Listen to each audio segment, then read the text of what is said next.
Chapter 1240. 3 items. Under. Chapter 1240. 3 items. Of the 3 items that caught Xueqi's eye, every one of them was worth as much as the space-time herb garden he obtained. The 3 items were the Mystic's Necklace, the basic enchantment design, and the arcane lightning design. Although he could also choose an epic weapon, at the end of the day, an epic weapon could help improve only one player's strength. On the other hand, the 3 aforementioned items could increase the overall strength of an entire guild.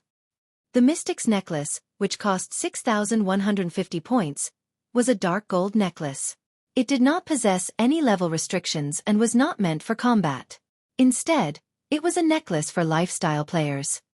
Upon equipping the Mystic's Necklace, a lifestyle player would receive a 5% increase to their production success rate as well as a 30% increase to production speed.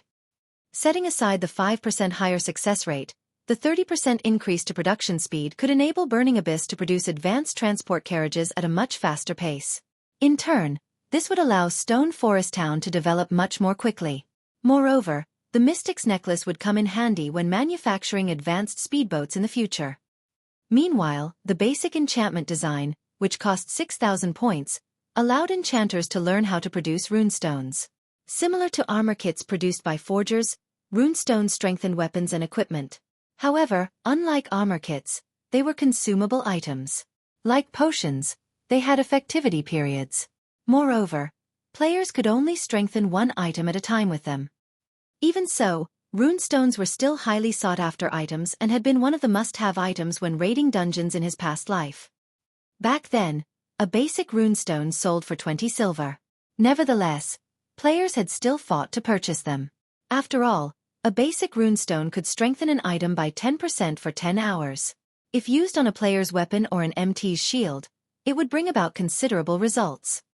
As for the arcane lightning design, it was similarly extraordinary. It cost 6,300 points and was an extremely rare item that required an alchemist and an engineer. Arcane lightning possessed extreme destructive power that was superior to even ordinary Tier 2 magic scrolls and had an effective range of 15 by 15 yards. In the past, wealthy players that entered God's domain after the game had been launched for quite some time would frequently use arcane lightning to grind for levels. However, while their levels indeed skyrocketed, the amount of money they spent was also ridiculous, as a single arcane lightning was even more expensive than an advanced frost grenade. Each one sold for roughly 6 gold.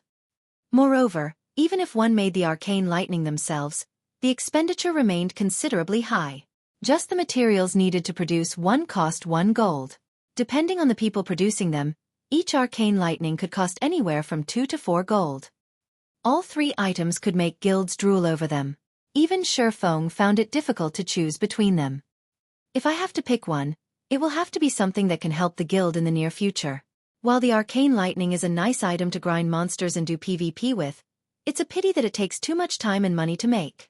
Moreover, producing it would require a master engineer and a master alchemist for it to be cost-efficient. Xueqi shook his head as he looked at the arcane lightning design. After deciding to give up on it, he shifted his gaze to the Mystic's Necklace and basic enchantment design. The Mystic's Necklace will be of great help to only one lifestyle player, and within the short term, its usefulness would be limited to accelerating the production of the advanced transport carriage. In the end, it seems the basic enchantment design is the better choice. The basic runestone would be a boon to both ordinary and elite players. It was a very beneficial item for large guilds. Currently, the various large guilds in God's domain should not have obtained the basic enchantment design yet. If he could mass-produce basic runestones, they would definitely sell like hotcakes. Moreover, the cost of making the basic runestone was not very high, only around 7 silver. Its production difficulty and production time were also relatively low. Even advanced enchanters could produce them at a reliable rate. This was a good opportunity to extend the candlelight trading firm's fame further. Moreover, the basic enchantment design was different from regular production designs, where each design normally allowed only one player to learn it. Up to 5 enchanters could learn the basic enchantment design. Hence, there was no need to worry about the production volume being too low. Following which, Xueqi chose to exchange for the basic enchantment design.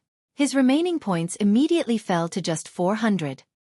Now that I've already obtained everything that I should get, it's about time I leave this place.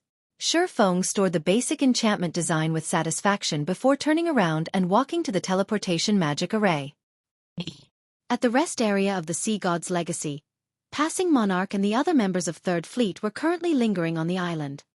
Although they had not cleared the second-floor trial of the Tower of Falling Stars, they had gained a considerable harvest from the secret footwork technique taught on the first floor. Even though they hadn't managed to master the footwork, they could still use it for reference. Unlike players on land, players at the sea's end focused mainly on naval battles. Players had never attempted to incorporate personal combat techniques into naval battles. However, after learning the secret footwork technique, they realized that such a thing was possible. Commander, look at Identical Summer's side. They don't seem to be showing signs of leaving at all. Do you think they're planning to steal the legacy? Blue Joy asked worriedly as she looked at Identical Summer's group, who were currently resting at a distance. In the previous naval battle, Identical Summer and Heavenly Spider had both suffered grievous losses. Particularly, Identical Summer had forfeited his small sailboat to Xueqi.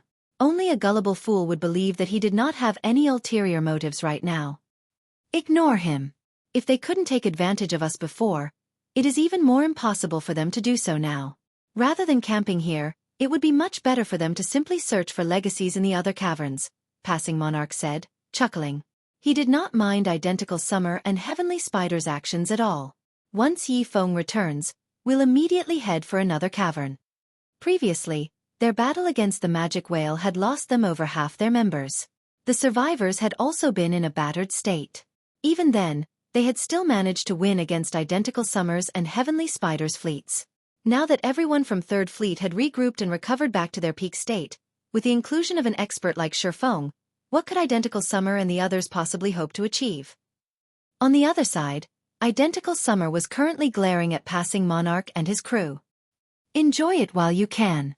You all will get to feel complacent for only a little bit longer, Identical Summer sneered. Brother Summer, are you really going to sever all pretenses with Passing Monarch? Heavenly Spider asked worriedly. You've already seen that person's strength for yourself. Even Mad Beast and the other House of Seas experts were no match for him. If we continue fighting against him, we might end up not getting a single legacy at all this time. What are you worried about? I have naturally taken this point into consideration.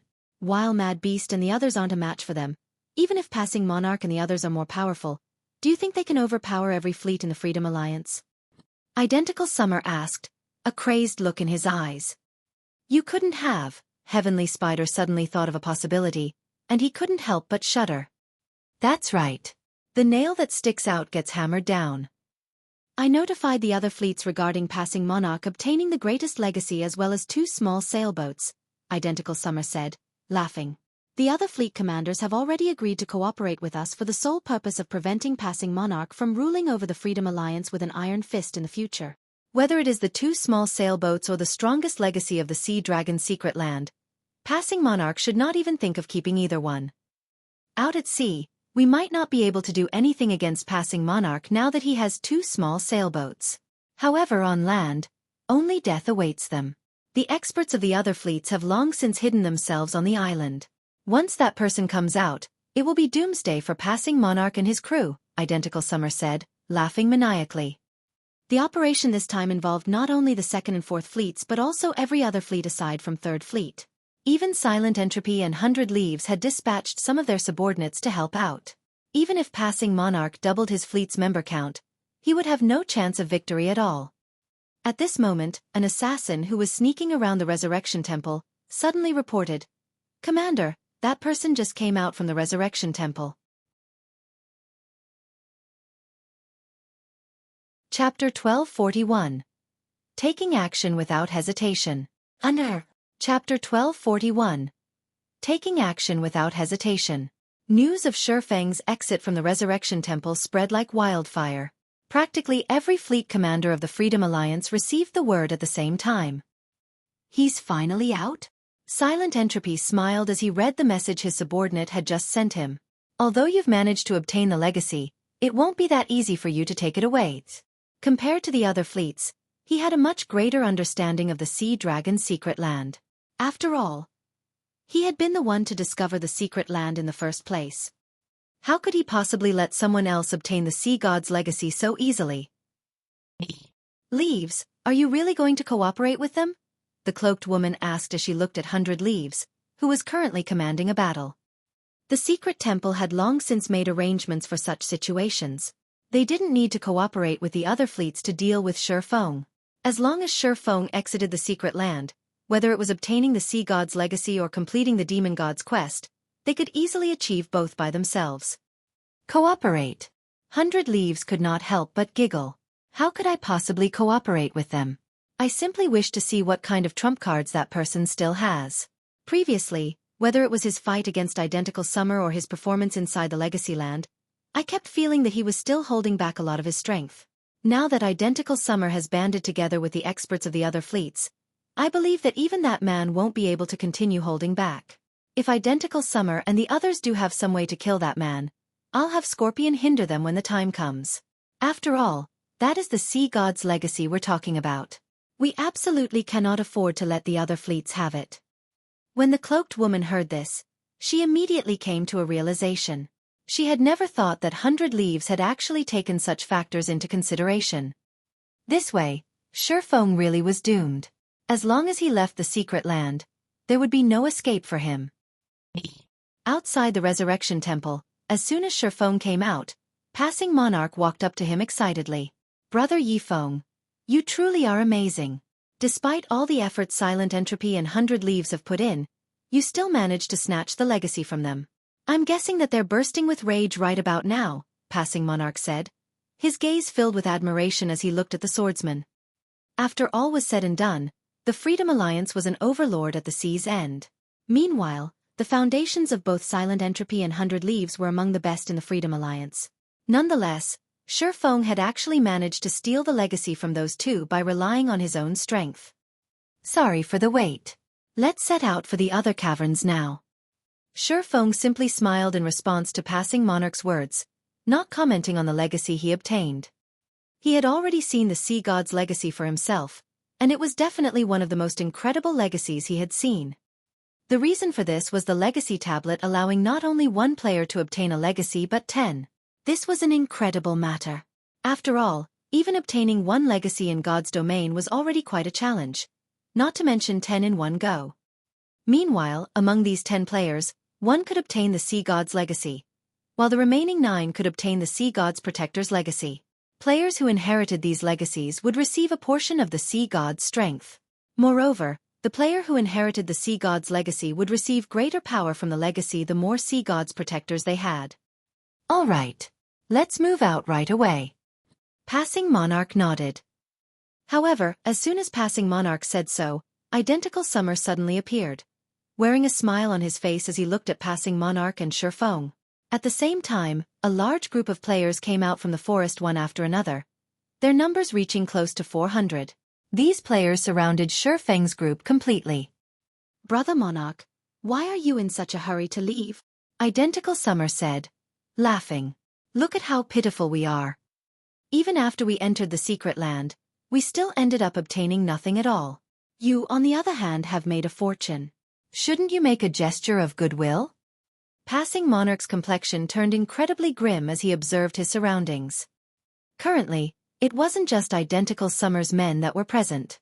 He could also see well-known experts of 1st Fleet to 11th Fleet here. Our 3rd Fleet has already obtained the legacy. Are you still thinking of stealing it from us? In a deep tone, Passing Monarch said, could you have forgotten about the contract we signed before we entered this place? What you say is indeed true. Our various fleets did sign a contract barring us from stealing the legacies others have obtained. However, we have no plans on stealing your legacy right now. We only want those 2 small sailboats of yours. Of course, you can also choose not to give them. However, you'll have to die several times until you are forcefully teleported out of the secret land, Identical Summer sneered. They dared not violate the conditions of the contract. Otherwise, they would receive a severe penalty from the system. However, the contract they signed back then was not perfect, including many exploitable loopholes. Everyone had deliberately ignored these loopholes in order to prevent one fleet from gaining too large of a monopoly. Otherwise, they would have long since signed a contract that barred all aggression against each other while inside the secret land. Despicable.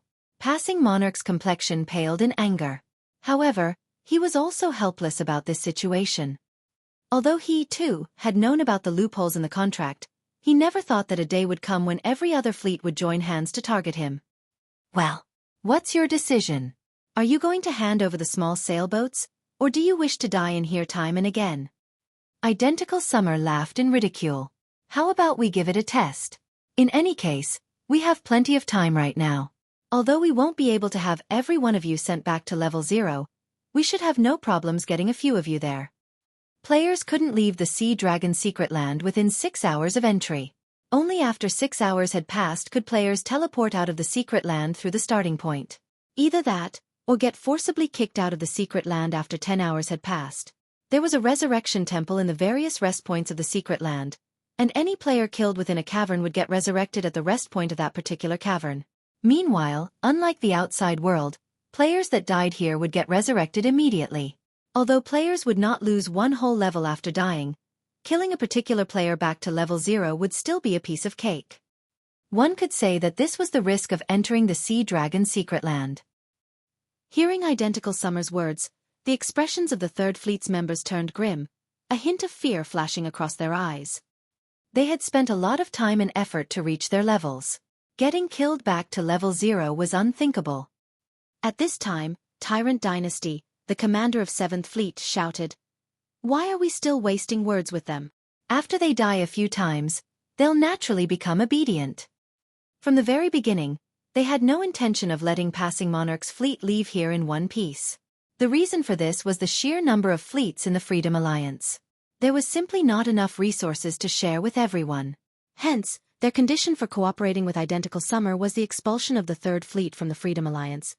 In the past, their various fleets had banded together to form the Freedom Alliance because they were too weak individually. Now, however, the situation had changed. The Freedom Alliance currently occupied 3 of the 12 major cities at the sea's end. They had both wealth and manpower.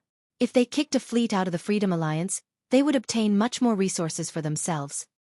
However, as soon as Tyrant Dynasty finished speaking, Xueqi suddenly appeared before him, the sacred sword lightly cutting across the 7th Fleet's commander. 2 blue flashes enveloped Tyrant Dynasty. Before anyone could react to what was going on, Tyrant Dynasty was already lying motionless on the ground. So fast. Passing Monarch had an incredulous look on his face as he looked at the corpse of the level 43 berserker lying at Xueqi's feet. Compared to the attacks Xueqi had displayed in the previous battle, despite these 2 sword slashes being of equal speed, these attacks gave off an indescribably natural and sharp feeling. Everyone was also stunned by this situation. Xueqi had actually taken action without the slightest bit of hesitation. Glancing at the corpse at his feet, Xueqi smiled as he said, "I very much agree with your opinion. Once you all die a few times, you'll naturally learn to be obedient."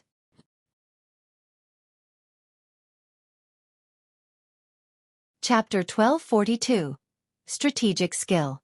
Under Chapter 1242. Strategic Skill. You. Identical Summer had an astonished look on his face as he stared at Xueqi. He simply could not figure out what was going through Xueqi's mind. He had clearly placed Xueqi at an absolute disadvantage. Normally, the swordsman should have tried to delay for as much time as possible. Yet, before their side had even made a move, Xueqi had already taken action. What an interesting person. He actually dares to take the initiative to attack even in such a situation. Scorpion, who was watching from afar, was slightly surprised by this situation. The people Identical Summer had on his side this time were completely different from before. Among the 400 or so players, over half were experts dispatched from the other fleets, and even the weakest among them could reach the 5th floor of the trial tower.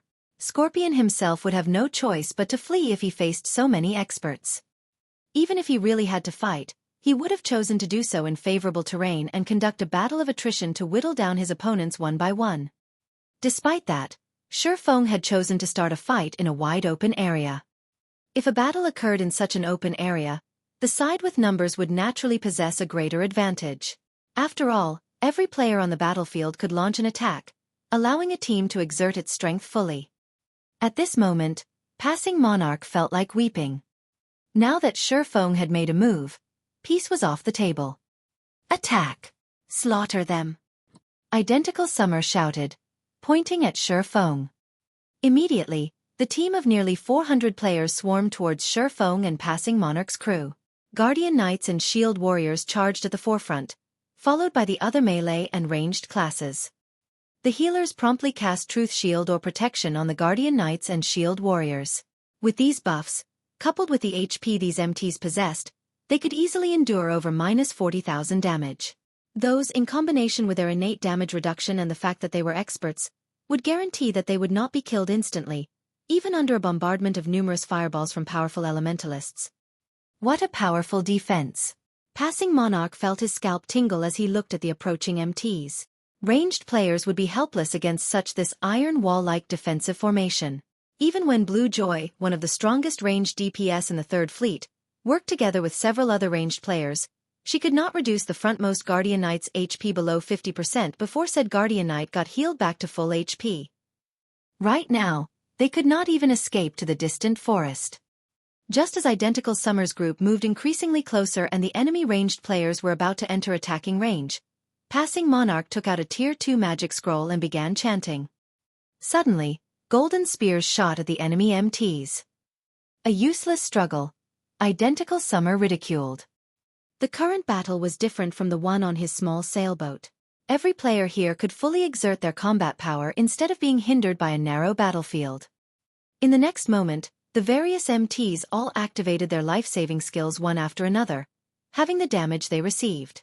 Even when struck by the golden spears, they only lost around 10,000 HP. Moreover, these MTs had also managed to dodge the majority of these spear attacks. Each one of them received only 2 or 3 spears at most. The 40 or so healers standing at the rear needed to cast only 1 or 2 heals to bring the MTs back to full HP. Passing Monarch's Tier 2 magic scroll posed no threat whatsoever. Following which, Identical Summer's group continued to close in on Passing Monarch's crew. Meanwhile, elsewhere on the battlefield, the 30-plus experts from the House of Seas had immediately surrounded Xueqi as soon as the fight began. You are very strong. This time, however, we will no longer be careless, Mad Beast said, his gaze fixed on Xueqi.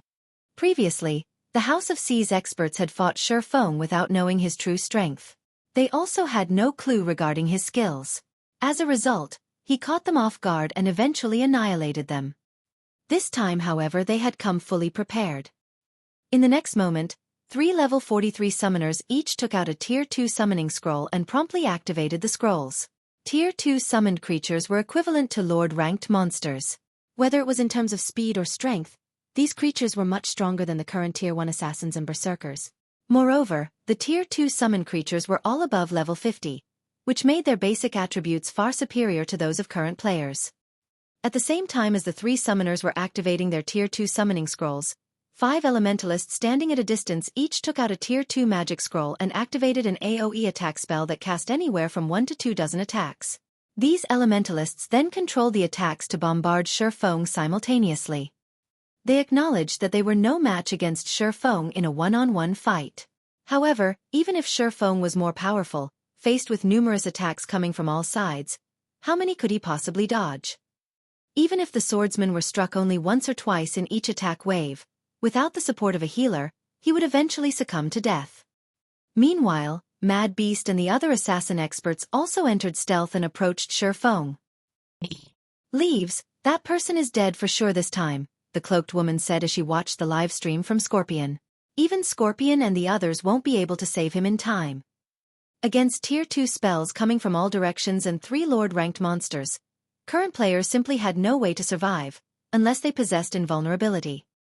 Identical Summer really is ruthless. 100 Leaves also frowned at this situation. She never thought that Identical Summer and the others would be willing to waste so many magic scrolls to kill Xueqi. It seems we have no choice but to have Scorpion use a Tier 2 defensive magic scroll. Just as Scorpion had received his orders and was about to take out a Tier 2 defensive magic scroll from his bag, a silver magic array suddenly appeared in the sky, covering everyone present. The Tier 1 absolute time sure is scary. Its effective range has actually increased by so much. Xueqi smiled as he looked at the silver magic array in the sky. This magic array was the result of Xueqi activating the Tier 1 absolute time, which he had just sacrificed a ton of EXP to level up. Mad Beast and the others' performance had exceeded his expectations. In such a flat and open terrain, even he would not be able to handle the attacks of so many Tier 2 magic scrolls and expert players. Hence, he had no choice but to use his strategic skill, Absolute Time.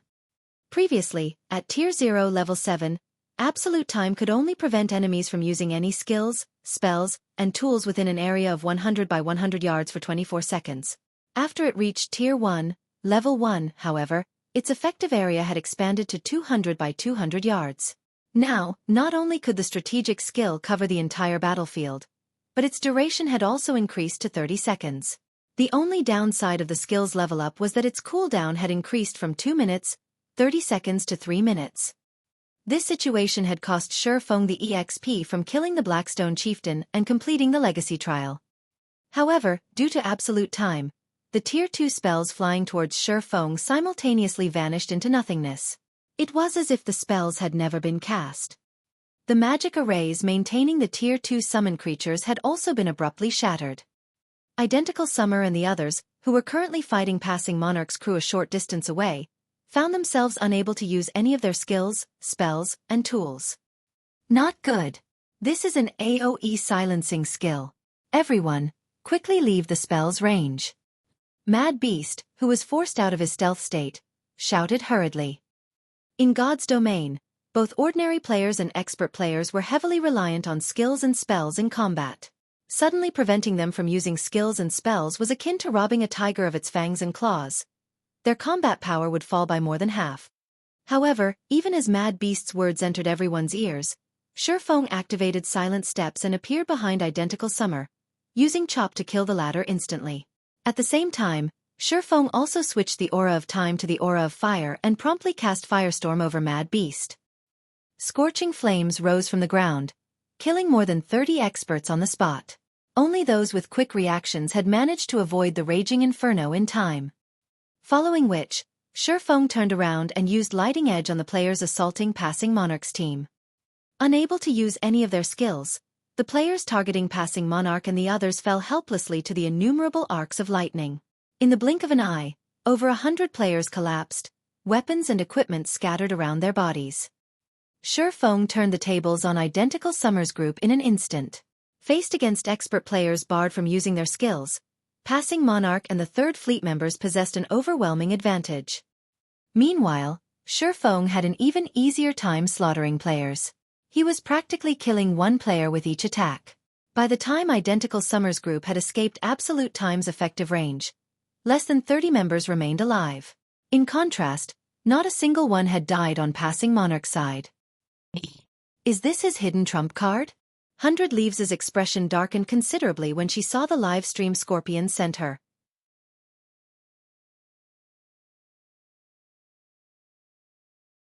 Chapter 1243. Harvesting Equipment. Chapter 1243. Harvesting Equipment. After escaping Absolute Time's effective area, the other fleets had less than 30 members alive. If they continued fighting Passing Monarch's team of 90 players, there was no doubt that they would be annihilated. Right now, their only option was to flee. However, for Xueqi, who greatly surpassed them in basic attributes, hunting them down was a piece of cake. While the sturdy Guardian Knights and Shield Warriors could endure a few hits, the other classes couldn't even last a moment against Xueqi's swords. Almost every time Xueqi swung his blades, a player died. What fast swordsmanship! Scorpion unconsciously gulped as he observed the battle from his distant hiding spot. Every one of Identical Summer's survivors was incredibly powerful.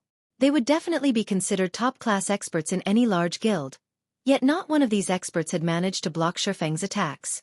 Watching from afar, it seemed as if these players' reactions were slightly delayed, only lifting their weapons to block after Xueqi's swords had bit into them. As a peak assassin, Scorpion knew very well that this result wasn't due to these players being slow. Rather, Xueqi's attacks were simply too fast. However, the speed Xueqi displayed was different from his previous fight against Mad Beast on Identical Summer's small sailboat. Back then, Xueqi's speed had been the result of his high attack speed. His current speed, however, was due to his amazing reaction speed. It is fortunate that we didn't try to ambush him before. The consequences would have been unimaginable. Scorpion was relieved when he thought back to how his party had prepared to ambush Xueqi. Xueqi's extraordinary basic attributes made it impossible to fight him in a melee battle. One had to fight him from a distance. Mad Beast and the others' decision to use Tier 2 summoning scrolls and Tier 2 magic scrolls was wise. Unfortunately, nobody could have expected that Xueqi had saved an AoE silencing skill. This skill instantly increased the difficulty of killing the swordsman. Unless these players could surpass Xueqi's basic attributes and techniques, or surround him with a large group of peak experts with similar basic attributes, killing Xueqi was practically impossible. Scorpion, did you get a lock on him? 100 Leaves asked. I've locked onto his soul. No matter where he goes, I'll find him, Scorpion reported confidently after checking the tracking system. Good. Continue keeping an eye on him and make sure you do not arouse any suspicion. Keep updating Uncle Lee about his situation. 100 Leaves smiled in satisfaction. Thanks to Identical Summer and the other fleets working together to deal with Xueqi, Uncle Lee and his team had a greater chance of killing him. An AoE silence was indeed a troublesome skill. However, if one knew about it beforehand, they could find a way to cope. Commander. Relax. He won't discover me, Scorpion said, grinning. The Soul Lock scroll kept a record of the aura released by the target soul, and it would not display any status effects on the targeted player. There was no way for the targeted player to find out that they were being tracked. While Scorpion had given his report, Xueqi had finished with the reaming fleet experts. Corpses and items littered the sandy beach. Big Brother Yifeng, you are simply too amazing. Now that Identical Summer and the others have been annihilated, I want to see they try to stand in our way. Reverence lit Blue Joy's eyes as she looked at Xueqi. Whether it was the previous battle against Identical Summer's fleet on the water or the current battle against the combined expert team the fleets had formed, Xueqi had easily turned the tide of battle by himself. If this tale were retold, nobody would believe it. Xueqi was practically a living myth. Although Identical Summer and the others would not lose an entire level from 1 or 2 deaths, players killed inside the secret land would drop a weapon or piece of equipment. The items Identical Summer and the others had donned the best items they had before the fight. It would be nearly impossible to find suitable replacements in a short time. They could only use their backup items. This would significantly impact their combat powers. Worse, if they had not prepared any backup items, their combat powers would fall even further. Identical Summer would have to think twice before picking a fight with them now. Brother Yifeng, before Identical Summer and the others hurry back, let's use this opportunity to get out of here, Passing Monarch suggested. Players that died inside the secret land would automatically resurrect in the nearest resurrection temple. It would be very easy for Identical Summer and the others to regroup. Meanwhile, Xueqi's AoE silencing skill was not without a cooldown. If Identical Summer and the others surrounded them once again, their chances of victory would drop. No. Let's ambush them at the resurrection temple, Xueqi said, shaking his head. If we leave for another cavern, by the time we get out, they will be prepared to take us on again. We have to strike while the iron is hot. We'll ambush them before they can prepare. Once we cripple them, they'll be powerless against us even after we obtain other legacies. Although Passing Monarch had considered the same option, they had only defeated Identical Summer and the others so easily due to Xueqi's AoE silencing skill. Without it, what were they going to use to ambush Identical Summer? Relax. Take these. 1 for each person. When the time comes, throw them at my command. Xueqi understood Passing Monarch's concerns. Immediately, he retrieved the last 22 basic mana pulse bombs he had from his bag and handed them to Passing Monarch and his team. When Passing Monarch saw the basic mana pulse bomb, an excited expression appeared on his face. With so many of these bombs, they could even annihilate a 1,000-man team, much less Identical Summer and the others. Outside the Resurrection Temple, Identical Summer and the others have already begun to reorganize their team. Damn it! I lost a pair of top-tier bracers. Just you wait. I'll make sure you lose every item you have. Identical Summer burned with rage.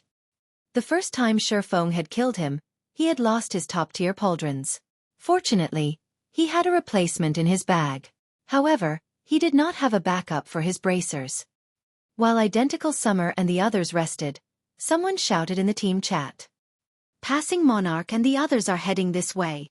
Everyone immediately searched their surroundings and quickly spotted Xueqi charging towards them with Passing Monarch's group. Good. You dare to seek me out on your own. Identical Summer's blood rushed as he watched Xueqi and his team run towards him. Kill them all and take back our weapons and equipment. The other experts excitedly expressed their agreement.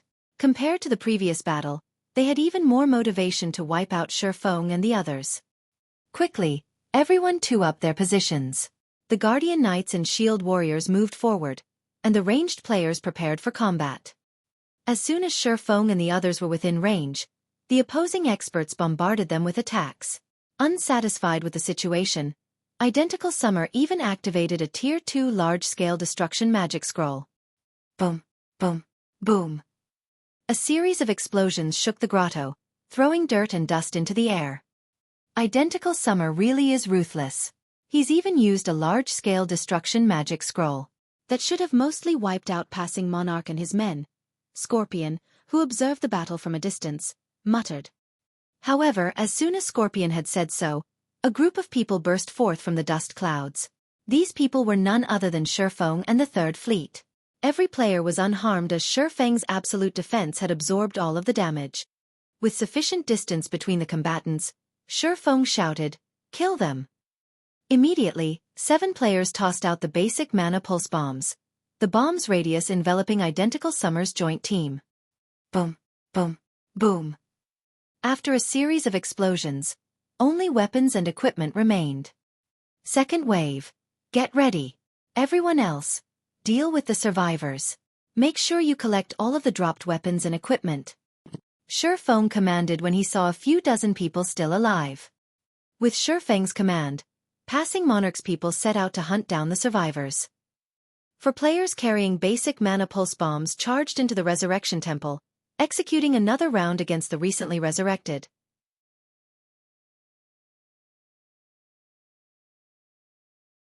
Chapter 1244. Shattering the Alliance. Chapter 1244. Shattering the Alliance. The Resurrection Temple was not very large. 4 or 5 basic mana pulse bombs were more than enough to cover the area. As a result, Identical Summer and the others died again and again.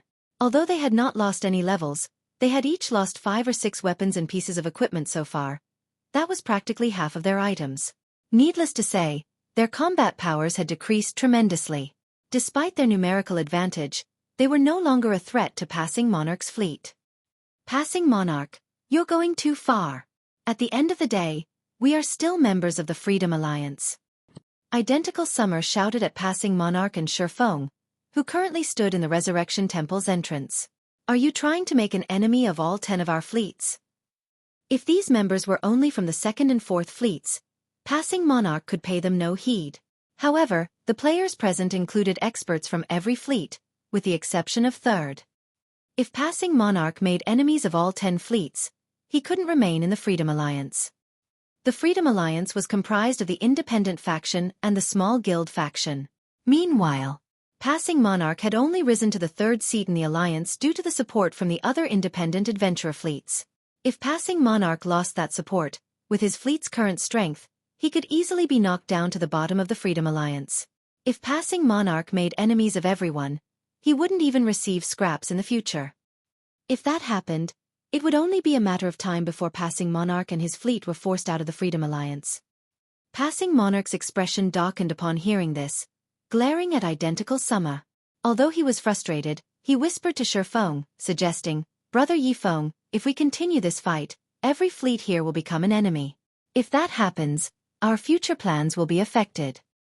Part of the reason that he had become the 3rd Fleet's commander was that he had worked with the other independent adventurer fleets during past city defenses. If he broke all pretenses with the other fleets here and were kicked out of their circle, it would become far more difficult to contest for the Freedom Alliance's 1st seat in the future. I understand. Xueqi nodded. Seeing Passing Monarch and his people halt their attack, Identical Summer chuckled and said, "Monarch, it's good that you are aware of the situation. Let's forget about this matter altogether. However, you must return the items our member lost. After all, they were originally ours." He had suffered severe losses in this visit to the secret land. Not only had he lost his small sailboat, but he had also lost half of his equipment. His subordinates had suffered severe losses as well. Recovering from these battles would take a long time. With the situation now in his favor, he had to ask for the items back. Identical Summer is too shameless. He clearly attacked us first. Now that he knows he can't beat us, he's using the masses to pressure us. Blue Joy was furious. However, she was also powerless to do anything about Identical Summer's shamelessness. As Passing Monarch hesitated over his decision, Xueqi used silent steps and appeared behind Identical Summer once more, his sacred sword slashing down on the elementalist. A streak of blue light bisected Identical Summer's body. You! Only after killing Ray had cut through his body did Identical Summer realize what had just occurred. He could not fathom why Xueqi would dare to make an enemy of practically every fleet in the Freedom Alliance. Although Identical Summer wanted to say something, his vision had already darkened, and his body no longer reacted as it collapsed to the ground. Without hesitation, Xueqi picked up the dark gold staff the man had dropped. Everyone was stunned. Passing Monarch's jaw hit the ground. Passing Monarch even wondered if Xueqi had understood his prior words. If you wish to leave this place, it is very simple. From now on, I'll give you 3 minutes. After 3 minutes, the 50 players still standing in this resurrection temple may leave. You can keep your spoils of war. Any who linger best prepare themselves. Xueqi warned, smiling as he glanced at every enemy expert. He then walked towards the temple's entrance, checking the system clock. Identical Summer might know how to use the masses to his advantage, but the elementalist was 10 years too early if he thought that he could use an unstable alliance like this against Xueqi. You're looking to die. Don't listen to him. He wouldn't dare move against us. Identical Summer, who just resurrected, shouted. However, as soon as Identical Summer finished speaking, another chaotic battle raged in the Resurrection Temple. There was no longer an alliance to speak of. Nobody present wished to lose the weapons and equipment they had struggled to obtain. Moreover, when they thought about Xueqi's demonic prowess, they stopped caring about what was right or wrong. Finishing off the members of the other fleets was far more important right now. Watching everyone kill each other, Mad Beast turned to the slim elementalist beside him and asked, "Saint, what should we do?" "Kill. We can't bet our fate on that lunatic, hoping he's not so bold as to provoke the other fleets," Frost Saint said, sighing. "Moreover, we can, more or less, make up for some of our losses in this slaughter." "All right." Mad Beast licked his lips. Immediately, he joined the fray. As for making a break for the temple's entrance, that was definitely not an option. Xueqi instantly killed the few players that tried. He could only hope that Xueqi would keep to his word. Time passed quickly. Everyone inside the Resurrection Temple grew frenzied as they slaughtered each other. As soon as a player died and resurrected, they rejoined the battle. Players died just as fast as they had against the basic mana pulse bombs. Watching the bloodbath, Passing Monarch and Blue Joy were shocked. When they looked at Xueqi, who sat by the temple's entrance, cold sweat dripped down their backs. They inwardly celebrated the fact that they stood on this man's side. Otherwise, the consequences would be truly horrific. With just a few words, Xueqi had shattered the 10 fleets' temporary alliance and turned them all against each other as he watched their strength wane. A demon. He was definitely a demon. After 3 minutes, silence descended upon the Resurrection Temple. Some rejoiced, while others despaired. Those who rejoiced stood in the center of the main hall. These people were the 50 survivors after the 3 minutes. As for those that resurrected after the time limit, they stood in the back of the temple, hatred shining in their eyes as they glared at the 50 survivors. "As promised, you may leave," Xueqi addressed the victors. Hearing Xueqi's words, these people breathed a sigh of relief. Fearing that Xueqi would change his mind, they dashed out of the Resurrection Temple. The remaining players were a miserable sight to behold due to the lost equipment and levels. Inside the Secret Land, players would lose 5% of their EXP each time they died. Even so, these players had lost more than one level. The majority of the items they currently wore were no more than temporary replacements. Some even wore level 30 bronze equipment. As these players watched Xueqi approach, fear filled their eyes. They all regretted participating in this operation. Aside from Identical Summer, everyone may leave after contributing a portion of your souls, Shifeng announced after meeting each player's eyes. Although they weren't sure what Shifeng intended, after hearing that they could leave this demon's den, they agreed to his demands without hesitation. After all, a temporary weakened state was far better than dying back to level 0. Just you wait. I will not let a single one of you get away. Hearing Shifeng's words, Identical Summer's expression twisted. He then logged out of the game, ignoring the severe penalty the system would impose as a result. Elsewhere, the other fleet commanders had received news of the situation, and every one of them was flabbergasted.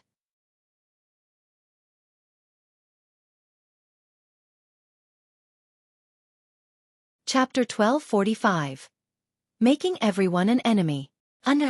Chapter 1245. Making Everyone an Enemy. Has Passing Monarch lost his mind? He actually dared to pull a coup? Silent Entropy's expression turned frosty as he listened to his subordinate's report. Not only had the 10 fleet's various experts lost 1 or 2 levels each, but they had also lost the majority of their weapons and equipment. The loss was significant. Each fleet had entered the secret land with their top experts. Every piece of equipment they wore was considered top tier at this stage of the game. They had invested a lot of time and effort to obtain these top-tier weapons and equipment. It would take a very long time for these experts to recover to their peak. It would have been fine if they had only lost 1 or 2 pieces of equipment. Now that they had lost more than half of what they owned, Passing Monarch had undoubtedly made enemies of the 10 fleets. Although Silent Entropy admitted that turning the fleets against each other in the end had been ingenious, it was also a fact that none of the Freedom Alliance's fleets would cooperate with Passing Monarch in the future. This would not benefit Passing Monarch when he competed for the Freedom Alliance's first seat. Meanwhile, in the Resurrection Temple, everyone was shocked by Identical Summer's ruthless action. Identical Summer is quite bold. He actually dared to log out inside the secret land. What's so impressive about that? If it were up to me, I'd say that that monster is the amazing one. He had actually forced Identical Summer down this path. If I were in Identical Summer's position, I probably would have done the same. Now that Identical Summer has made such a decisive move, he will not let this matter rest until one of them has been destroyed. Everyone chatted quietly as they stared at Identical Summer's previous location. They could not help but feel a chill crawl down their spines when they recalled the hatred and madness in Identical Summer's eyes as he forcefully logged out of the game. In the outside world, if players forcefully logged out of the game, the system would impose a penalty, which was slightly more severe than the usual death penalty. If one did the same thing inside the secret land, the penalty would multiply by several times. Players would also be barred from logging into God's domain for a considerable amount of time. At this stage, even losing 1 level would drive a player mad. If they forcefully logged out inside the secret land, not only would they lose multiple levels, but they would also lose several items. That was on top of being barred from logging in for some time. No one would be so bold as to accept such a penalty willingly. However, Identical Summer had no other choice. After all, the system's penalty was slightly less damaging than staying. On the top floor of the Ferris skyscraper, the cover of a virtual gaming cabin slowly opened. Once the cabin opened fully, a man climbed out. The man wore a grim expression, his chilling gaze forcing a shudder from anyone it fell upon. This man was Xueqi.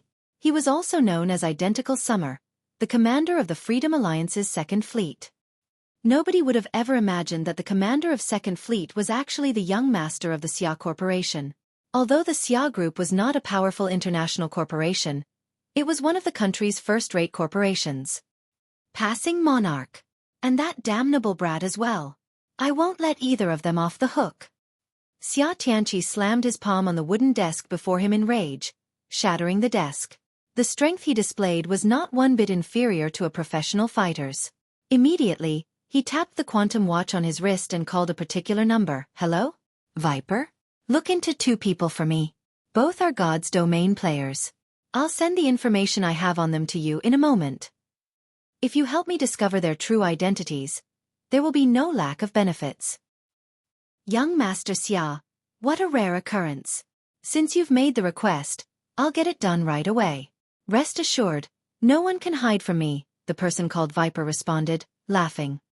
Nodding, Xueqi disconnected the call. He revealed a sinister grin. Just you wait. Anyone who dares to oppose me will not find a pleasant ending. Xia Tianqi laughed. Although the main god system protected every player's information, and players normally modified their appearances, making it very difficult to learn their true identities, Xia Tianqi rather trusted Viper's capabilities. After all, this was not the first time Viper had completed such a task. Meanwhile, inside the Resurrection Temple, Xueqi collected one soul after another. With the number of players present, he could collect enough to produce 3 drops of soul water, and he planned to stockpile the soul water for learning the secret body technique. The secret spellcasting technique he had previously obtained catered mainly to magical class players. To Xueqi, the secret technique was negligible. However, the secret body technique was suitable for all players. Since he didn't need to share the slots this time, he had to prepare more soul water. He was currently in Sea's End. He had also hidden his identity under his black cloak. Aside from Passing Monarch and a few other trusted players, nobody knew his exact identity. Unlike in the Star Moon Kingdom, he did not have to worry about implicating Zero Wing. Right now, the most he had to worry about was an ambush from dark players. Xueqi quickly collected over 300 souls, producing 3 drops of soul water in the soul orb. Now that I don't have to worry about exposing my identity in Sea's End, I can use this opportunity to collect more soul water. Many ideas swam in Xueqi's mind as he gazed at the soul orb in his bag. In the past, the Flower of 7 Sins had made a fortune with the soul orb. With it, the organization had nurtured plenty of peak experts. With no concerns to hold him back, he needed to use this opportunity to collect soul water. It'd be very difficult to obtain once he returned to Star Moon Kingdom. After obtaining the soul water, Xueqi led Passing Monarch and the others to another grotto to search for legacies. Aside from the grotto that contained the sea god's legacy, there were 12 grottos in the sea dragon's secret land. Among them, the entrance to 3 grottos had a diameter of 50 yards. The legacies in these grottos was only second to the sea god's legacy. With 2 small sailboats, it would be a piece of cake for Xueqi's group to obtain a legacy from one of the 50-yard grottos. Without suspense, Xueqi helped Passing Monarch obtain a legacy in their 9th hour in the sea dragon's secret land. This time, however, there were no other fleets to contest for the legacy, and everything went relatively smoothly. Commander, Passing Monarch's fleet has returned to the starting point. By the looks of it, they seem to have obtained another legacy and are preparing to leave, Scorpion, who hid at the starting point, reported when he saw Xueqi's group approach. Good. Uncle Li and the others are already outside. You should take off too, 100 Leave said, nodding. She had waited for this moment for a long time. Although the legacy items weren't guaranteed to drop upon death, Uncle Li was a dark player. He had tools and methods of increasing the drop rate for players he killed. As long as Xueqi did not store the sea god's legacy in his warehouse, it would only take a few extra kills before they obtained the legacy. For now, she needed to regroup with Uncle Li's team. Once Uncle Li killed Xueqi, since she was on the same team, she would complete the demon god's quest. As long as she obtained both the sea god's legacy and the demon god's reward, the Freedom Alliance's first seat was hers for the taking. After that, she would gradually take control of the Freedom Alliance and rule over the 3 major NPC cities. Every one of Sea's End's 12 major NPC cities had a larger population than any Land Kingdom's capital city. The player population of Heavenly Ocean City, in particular, could rival an empire's imperial capital. At the Sea Dragon's secret land's entrance, after Xueqi stored the 2 small sailboats, he followed Passing Monarch and the others into the teleportation magic array. System. Do you wish to leave the Sea Dragon's secret land? Xueqi chose yes without hesitation. Immediately, a beam of white light descended upon him. He then vanished from the secret land. Shortly after, Xueqi returned to Blue Jade Restaurant's top-floor hall. However, more players were present than before. Every player was a member of one of the Freedom Alliance's fleets. They all stared at Xueqi and Passing Monarch with looks that could kill.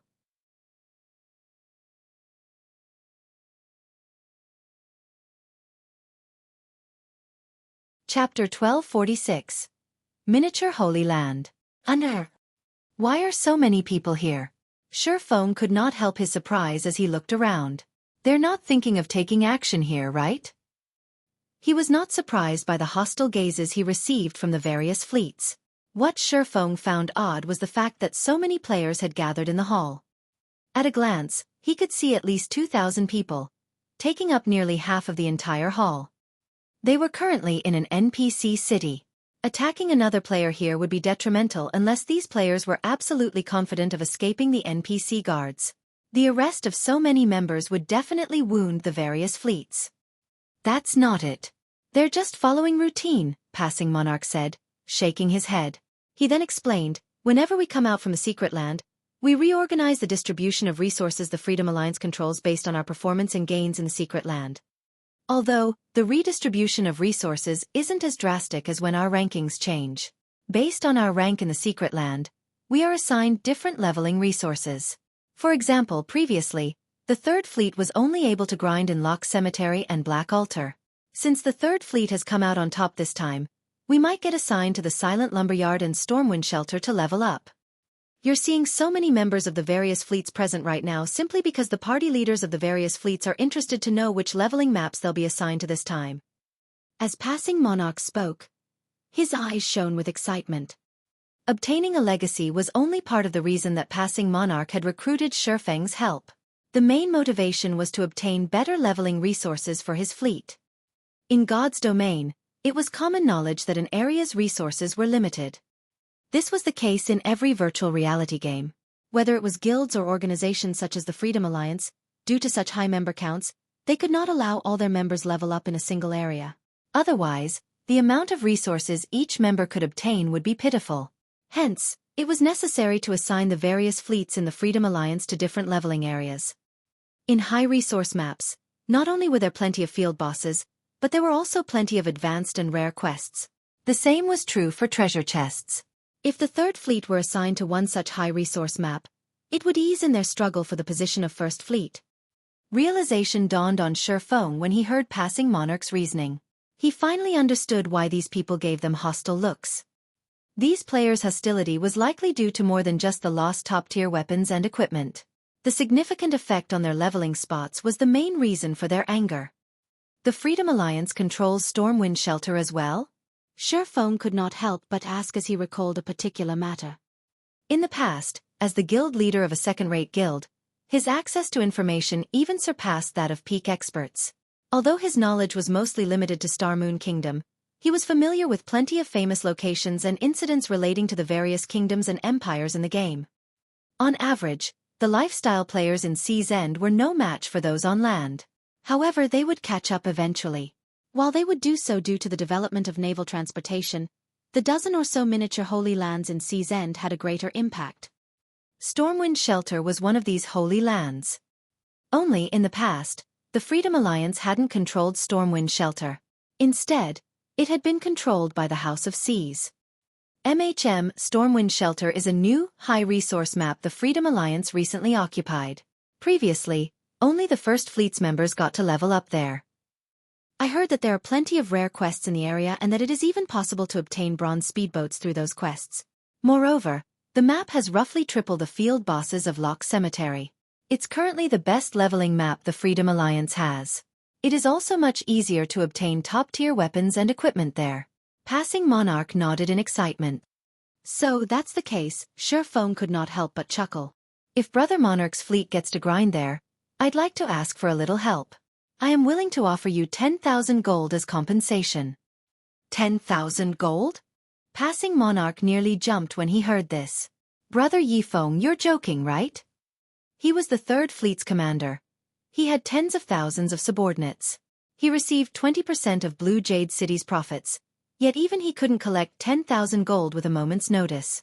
His fleet members' repair fees alone cost tons. He also needed to compensate the members who suffered losses during their struggle with the other naval powers.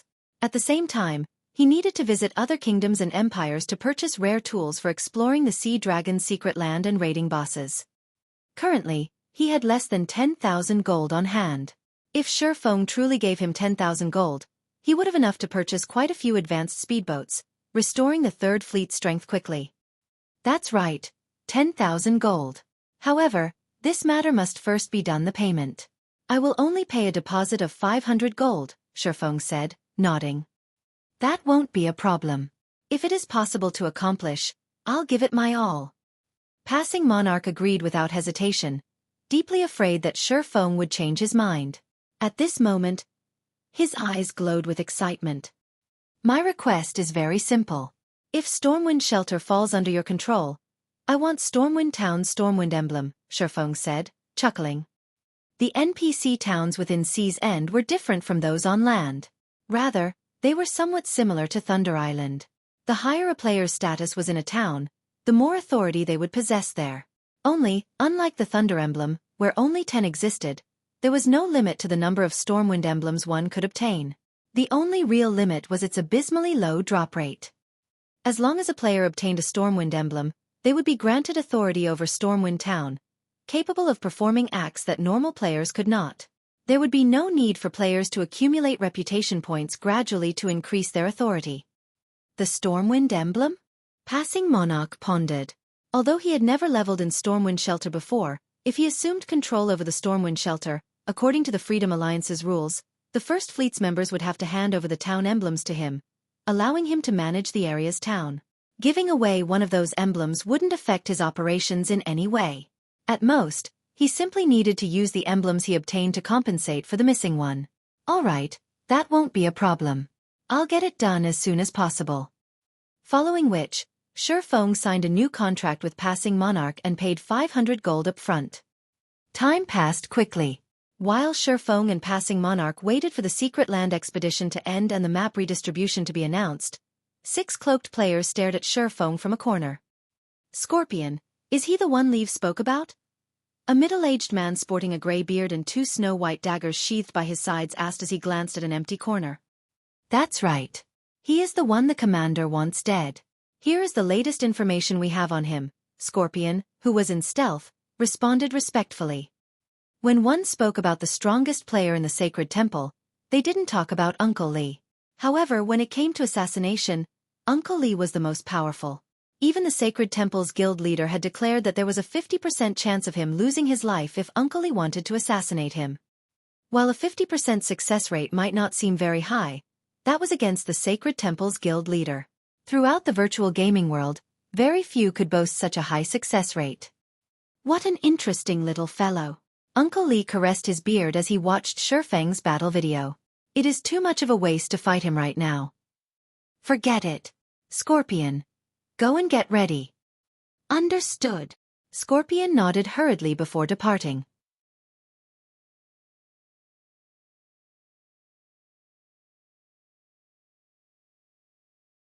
Chapter 1247. Receiving the Holy Land. Chapter 1247.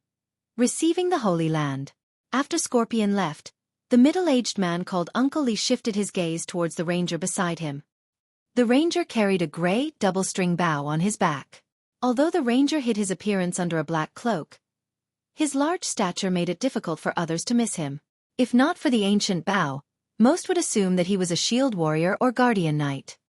Ghost, when the time comes, you'll strike first. Remember to use all of your black arrows, Uncle Lee said in a deep tone.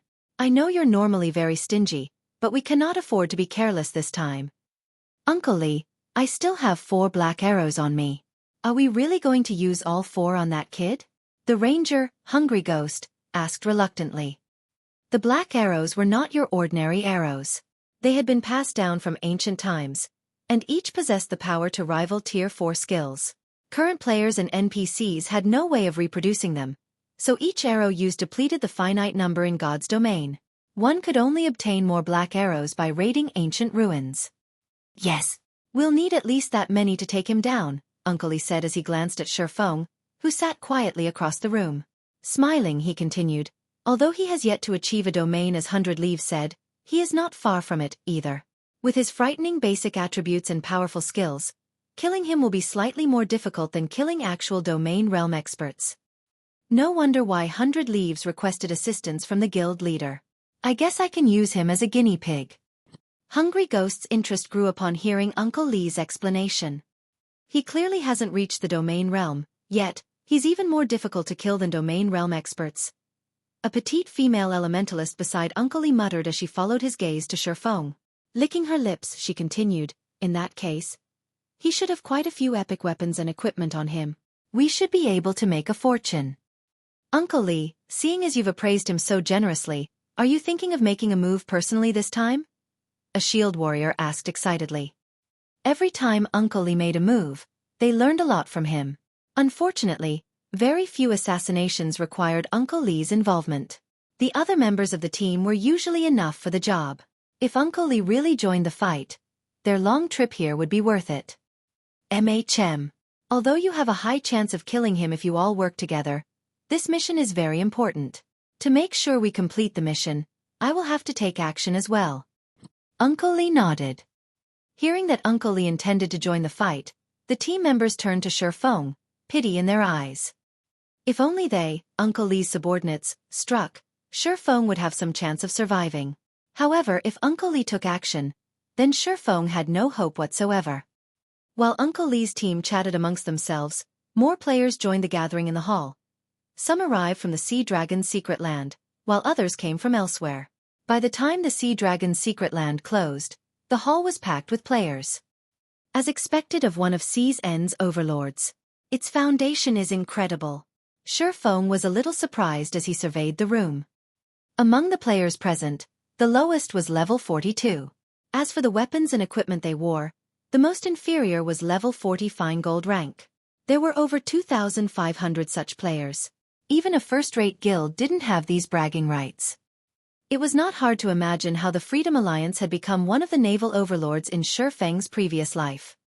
God's domain was still in its early stages, yet already the Freedom Alliance was so strong. With the assistance of the 3 major NPC cities the Freedom Alliance controlled, first-rate guilds couldn't compare to its income or number of players it could recruit. As Xueqi silently observed his surroundings, the clamor quieted. In the next moment, Silent Entropy, the First Fleet's commander, slowly walked up the stage in the center of the hall. Now that everyone is here, let us begin. Loudly, Silent Entropy continued, according to the rules, we will reorganize the leveling maps for each fleet based on their performances and losses in the secret land. I'll announce the results now. The present Freedom Alliance members were tense. Although the Alliance's leveling areas were all high-resource maps, there were also huge differences between them. I'm sure everyone already knows this, but the fleet with the best performance this time is our 3rd Fleet. Hence, from today on, 3rd Fleet will take over Stormwind Shelter and Silent Lumberyard. Placing in 2nd is the 8th Fleet. It will take over the Silent Canyon and Reef Sea. 1st Fleet came in 3rd. It will occupy the Black Altar and Lock Cemetery. As Silent Entropy announced the various fleets' ranks, silence reigned over the hall. Nobody could have imagined such a massive transformation. While everyone already knew that the 3rd Fleet had placed first this time, the fact that the 8th Fleet had placed 2nd came as a big surprise. Meanwhile, the 3rd Fleet's members were ecstatic. Xueqi released a sigh of relief as well. With this, his plans could come to fruition. In the past, Stormwind Shelter had become a miniature holy land due to the Sea God's Temple in Stormwind Town. Like the War God's temples on land, the Sea God's temples offered various quests. At the same time, players could accumulate points with the Sea God's Temple and trade them for items. However, the Sea God's Temple in Stormwind Town was slightly special. Not only could players trade their points for rare items, but they could also trade for laboratories. To combat players, the laboratory wasn't worth anything. To lifestyle players, however, it was a treasure that allowed them to improve rapidly. Although the Sea God's Temple's laboratories could not compare to Titan City's research rooms, they were superior to the basic meditation rooms in a 3-star shop.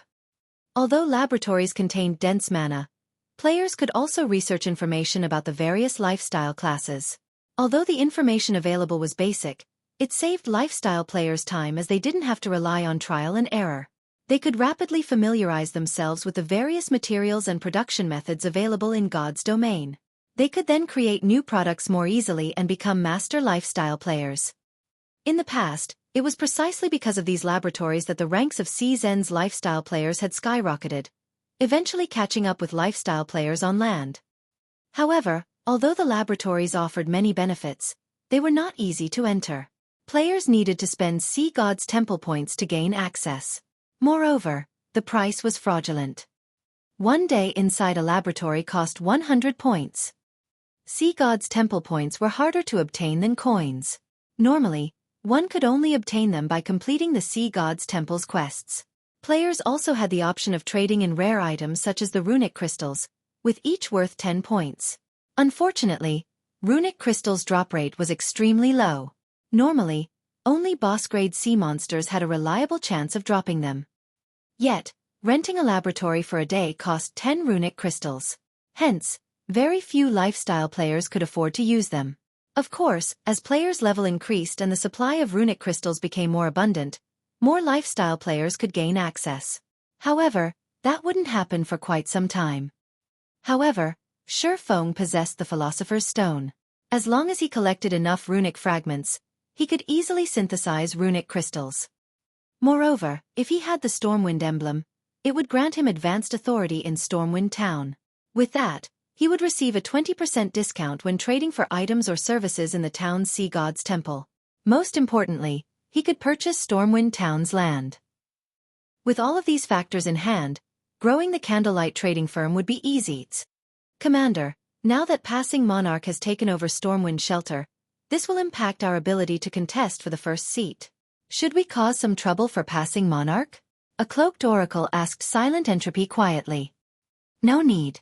Even without our involvement, Passing Monarch will face plenty of challenges from Stormwind Shelter. With the strength of Passing Monarch's fleet, just holding the area will be difficult. We don't need to waste our manpower on this. Locating other leveling spots right now takes priority, Silent Entropy said, chuckling as he glanced at Passing Monarch and Xueqi. Although the Stormwind Shelter was the best leveling spot the Freedom Alliance currently possessed, various other powers fought over the map. Keeping these other powers at bay would require a lot of manpower and resources. In his opinion, handing over Stormwind Shelter to Passing Monarch wouldn't strengthen the Third Fleet, but weaken it. Commander, should we still give the Stormwind emblems to Passing Monarch, then?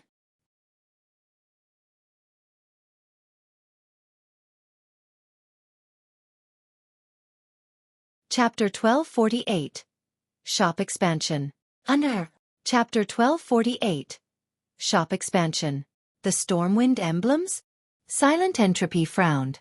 He then asked, Shepherd, how many emblems do we have right now? Town emblems were extremely rare. Although they could not be used to take full control of a town, they did make it easier for players to pick up quests and develop in the area. With Stormwind Shelter being a high-resource map, the Stormwind emblem's value went without saying. It could even rival an epic item. 2. The oracle named Shepherd answered softly. Only 2. Why do we have so few? Silent Entropy could not help but grow curious. Haven't we been exploring Stormwind Shelter? Normally, when they explored a new map, they easily obtained 8 or 9 town emblems, even more if they were lucky. The First Fleet had put everything they had into exploring the area. It was inconceivable that they had only obtained 2 Stormwind emblems so far. Commander, Stormwind Shelter is different. In other maps, the first kill of boss-grade sea monsters has a higher chance of dropping town emblems, but the bosses in Stormwind Shelter have an extremely low drop rate. Thus far, we've obtained the first kill of more than 20 field bosses. We have also been farming the map's monsters. Even then, we have only obtained 2 emblems so far. The drop rate is that low? Silent Entropy was surprised when he heard Shepherd's explanation. It seems the Stormwind emblem is worth quite a lot. However, if we don't hand them over to Passing Monarch, he will leverage the Alliance's rules against us. Let's do this then. Give him one of the emblems. While you're at it, tell him about the low drop rate, lest he comes looking for trouble. Understood. Shepherd bowed before leaving. Meanwhile, as the various fleets conducted the handover process for their respective leveling spots, Xueqi, sitting quietly in a corner, received a message from Melancholic Smile. The contents were very simple. At this point, the secret pavilion had handed over the 20 plots of land they had previously agreed upon, and they could reconstruct the buildings on these lands into the Candlelight trading firm shops and begin purchasing diamond wood. The only thing holding them back was the lack of reconstruction funds. As they intended to purchase and stockpile diamond wood, they needed a very large warehouse to store it. Hence, they needed to construct the best shop available.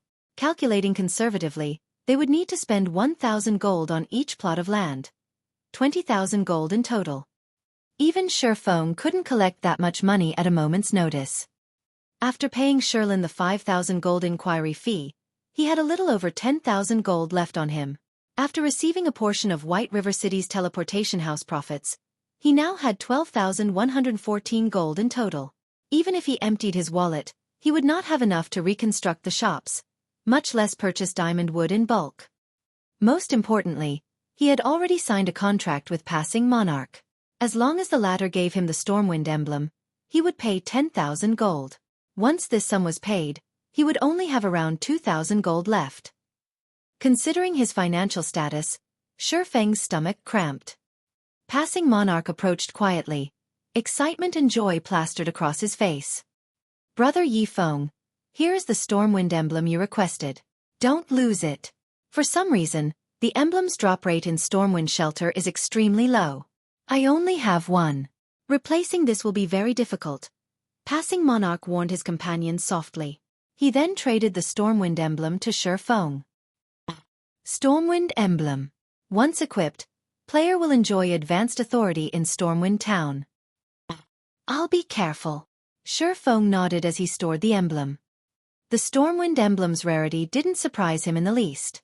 Otherwise, he wouldn't have offered to buy it for 10,000 gold. In the past, many people had offered to purchase the Stormwind emblem, and their starting bids were usually above 20,000. The emblem was far more valuable than epic items. However, even at that price, players rarely sold their emblems due to the abysmal drop rate. Aside from the higher drop rate for a first kill, subsequent field boss kills had a drop rate of roughly 0.1%. On average, the map only produced one Stormwind emblem per month. As a result, lifestyle players had no choice but to invest a large amount of time, slowly raising their reputation and authority in Stormwind Town. Currently, Stormwind Shelter was still in its exploration period as it was a large level 40 to 65 map. This increased the Stormwind emblem's value further. After all, the sooner one obtained the Stormwind emblem, the sooner they could truly garrison themselves in Stormwind Town. If Xueqi headed out to farm the Stormwind emblem himself, even if he relied on divine providence, he would likely need to spend 2 or 3 days grinding. This was the best-case scenario. At this point, the various naval powers had likely monopolized the majority of Stormwind Shelter's field bosses. He would be lucky if he even got his hands on a handful of bosses. If that were the case, he would have to waste even more time grinding in Stormwind Shelter.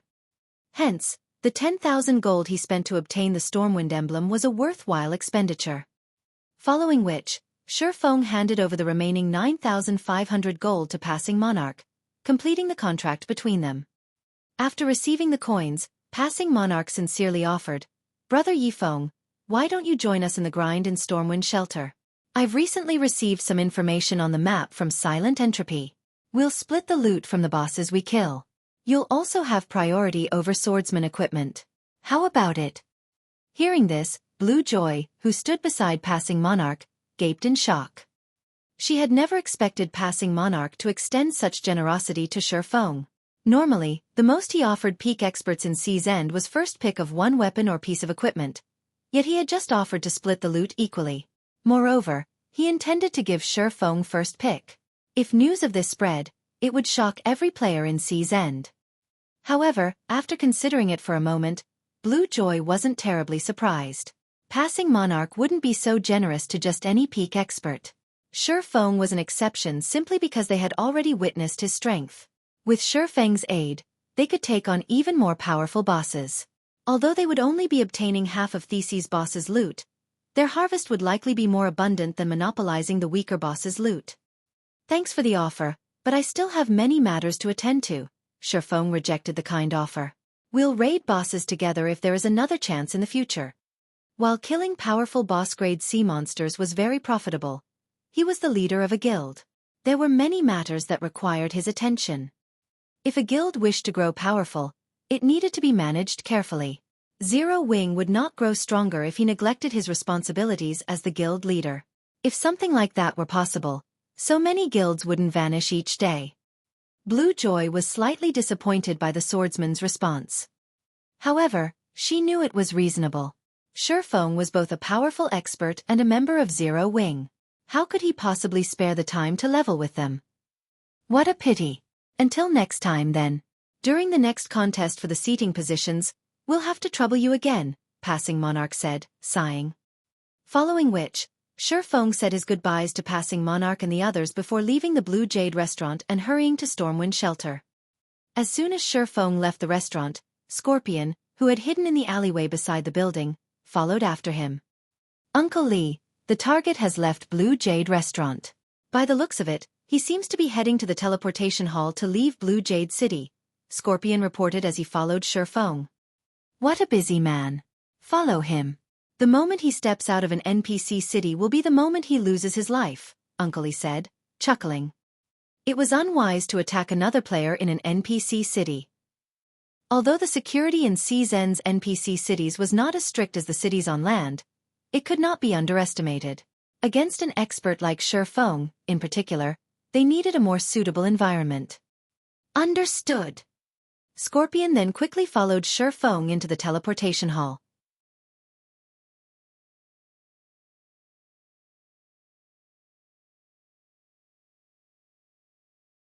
Chapter 1249.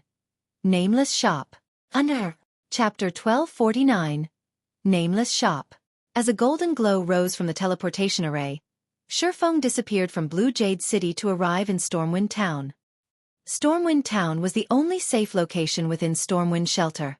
While it was called a town, it was not one bit inferior to the NPC cities in Starmoon Kingdom with a player population of 500,000 or so.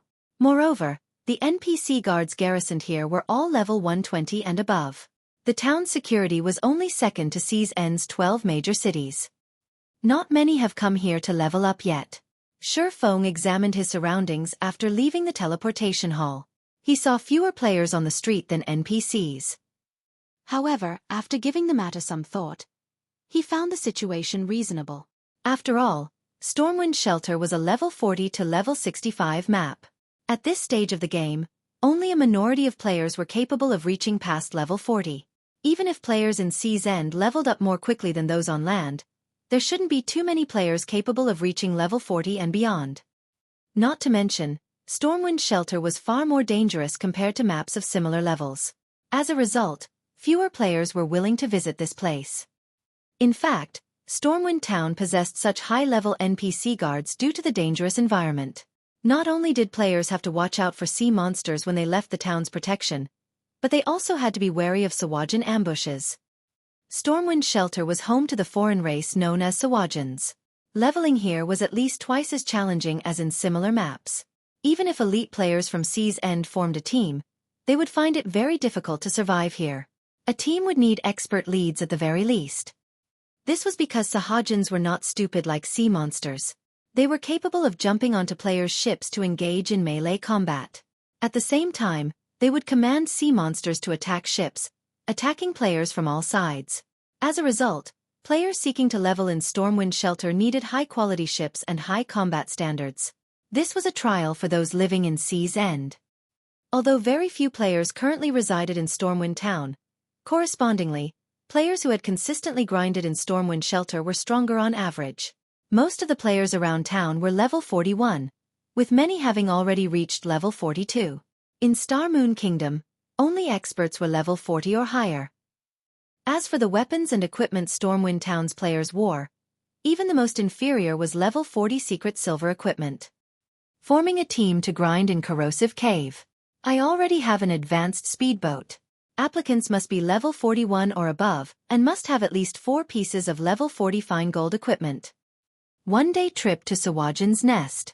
Only recruiting level 41 and above experts. Must have 6 pieces of level 40 fine gold equipment. Those with level 40 dark gold weapons get priority. We'll hold an internal auction for any loot.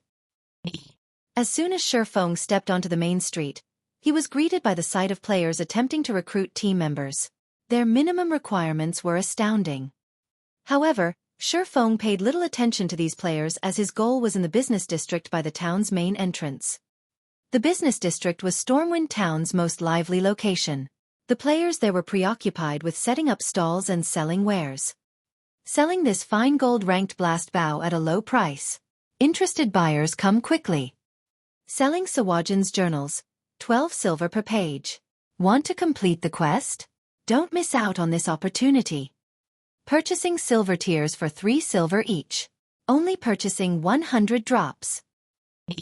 Unlike in Star Moon Kingdom, players residing in Sea's End's towns would not sell their items at the auction house.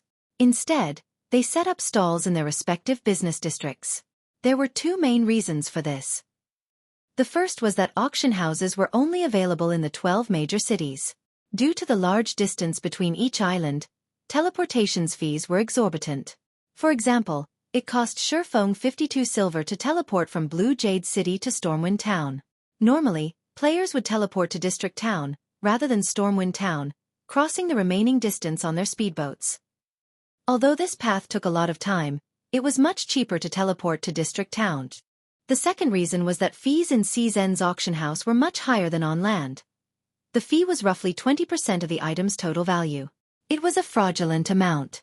However, one had to admit that the services one obtained in return for such an exorbitant fee were worthwhile. When using one of Sea's End's auction houses, a player's item would display in all 12 major cities. One would not have to worry about their items not selling. However, for mundane low-value items, players generally had to rely on their own stalls. Either that, or they would accumulate those items for some time before selling them in bulk in an auction house. Very quickly, Xueqi arrived before an NPC grocery store in the business district. Dear customer, may I know what you are looking for? Our shop offers a wide range of fine products at affordable prices. The shopkeeper, a chubby middle-aged man with a short beard, said as he greeted Xueqi. I'd like to rent your shop, Xueqi announced, wearing the Stormwind emblem. He had already inspected the business district and was rather fond of this grocery store's location. Using it as a secret shop for the candlelight trading firm would be ideal. Although he preferred to purchase the shop, he didn't have much money to spare at the moment. Hence, he settled with renting the shop for now. Unlike in Star Moon Kingdom, players did not have to negotiate with the town hall to purchase town shops in Sea's End. Players simply needed to negotiate a price with the shop owner. Of course, players had to possess sufficient authority within the town as a precondition. Even renting a shop required a certain level of authority. However, while renting a shop was much cheaper than outright buying one, there were two risks to consider. The first risk was that shops were rented to the highest bidder. Once a shop's rental period ended, players would have to outbid each other if more than one wanted the shop. The other risk was that, if another player bought the shop while it was being rented, the tenant would be deprived of their ownership once the rental period ended. Hence, renting was only a temporary solution. When taking long-term profits into account, it was better to purchase a shop. Dear customer, you have good eyes. Our shop has existed for more than 100 years. We also have the best location in town. As you are a valued guest, I can offer you a 10% discount. You can rent this shop for 900 gold per month, the shopkeeper said, joy lighting up his eyes as he rubbed his hands together. All right, I'll rent a month. Xueqi was slightly astonished when he heard this price. However, it was reasonable as this would become a miniature Holy Land in the future. The price to purchase the shop was certainly 10 times higher than the rental fee. Following which, Xueqi paid the 900 gold and obtained the lease for the grocery store. Xueqi had no intentions of refurbishing the shop, and he didn't intend to replace its staff. He simply hung a signboard beside the shop's entrance. Our shop is purchasing runic fragments in bulk for 5 silver coins per stack. We are only purchasing a limited number each day. Although it was only a small wooden signboard, when the passers-by saw it, they were stunned. Crap. Am I hallucinating? An NPC is actually purchasing runic fragments for 5 silver coins per stack. Did the House of Seas open this shop? Ha ha ha. Wonderful. I was just thinking of returning to a city to sell my fragments to the House of Seas. Although the price is slightly lower here, if I sell my stock, I can save on teleportation fees. Many players grew ecstatic as they looked at the 2-story tall grocery shop. Throughout Sea's End, only the House of Seas shops purchased runic fragments in bulk for a high price. No one else dared to do so. As for NPCs, they only purchased runic fragments for 40 copper per stack. Rather than selling runic fragments to NPCs, players made more profit by stocking up and looking for an NPC master alchemist to synthesize runic crystals. Although the synthesis success rate was only 10%, the synthesized runic crystals sold for at least 10 silver each. If one were lucky, they could get 1 runic crystal for every 5 runic fragment stacks. It was the equivalent of selling fragments for 2 silver per stack. Unfortunately, raising one's favorability with an NPC master alchemist was somewhat difficult. Synthesizing runic crystals also cost time and money. As a result, ordinary players rarely choose this option. Hence, now that an NPC shop wanted to purchase runic fragments at 5 silver per stack, why wouldn't they be excited? This was a great opportunity for them to make a fortune. Immediately, players swarmed the grocery store, dashing straight towards the NPC staffs manning the shop and tapping open their trade windows. Initially, these players placed 1 stack in the trade window. After confirming that the purchase price was indeed 5 silver per stack, they placed every runic fragment they had into the window and clicked Trade. The entire process as smoothly as flowing water. These players' trades were far faster and more accurate than dodging boss monsters' attacks. In the blink of an eye, the grocery store had purchased over 200 stacks of runic fragments. Meanwhile, the 1,000 gold Xueqi stored in the shop dropped by around 10 gold. Damn it! I still have a ton of runic fragments in my warehouse. Please wait for me. Aside from the crowd that had rushed into the store, a larger crowd dashed to the bank on the main street. Some players had even gone as far as to leave their own stalls unattended. Meanwhile, news of the Nameless shop's request for runic fragments spread very quickly throughout Sea's End.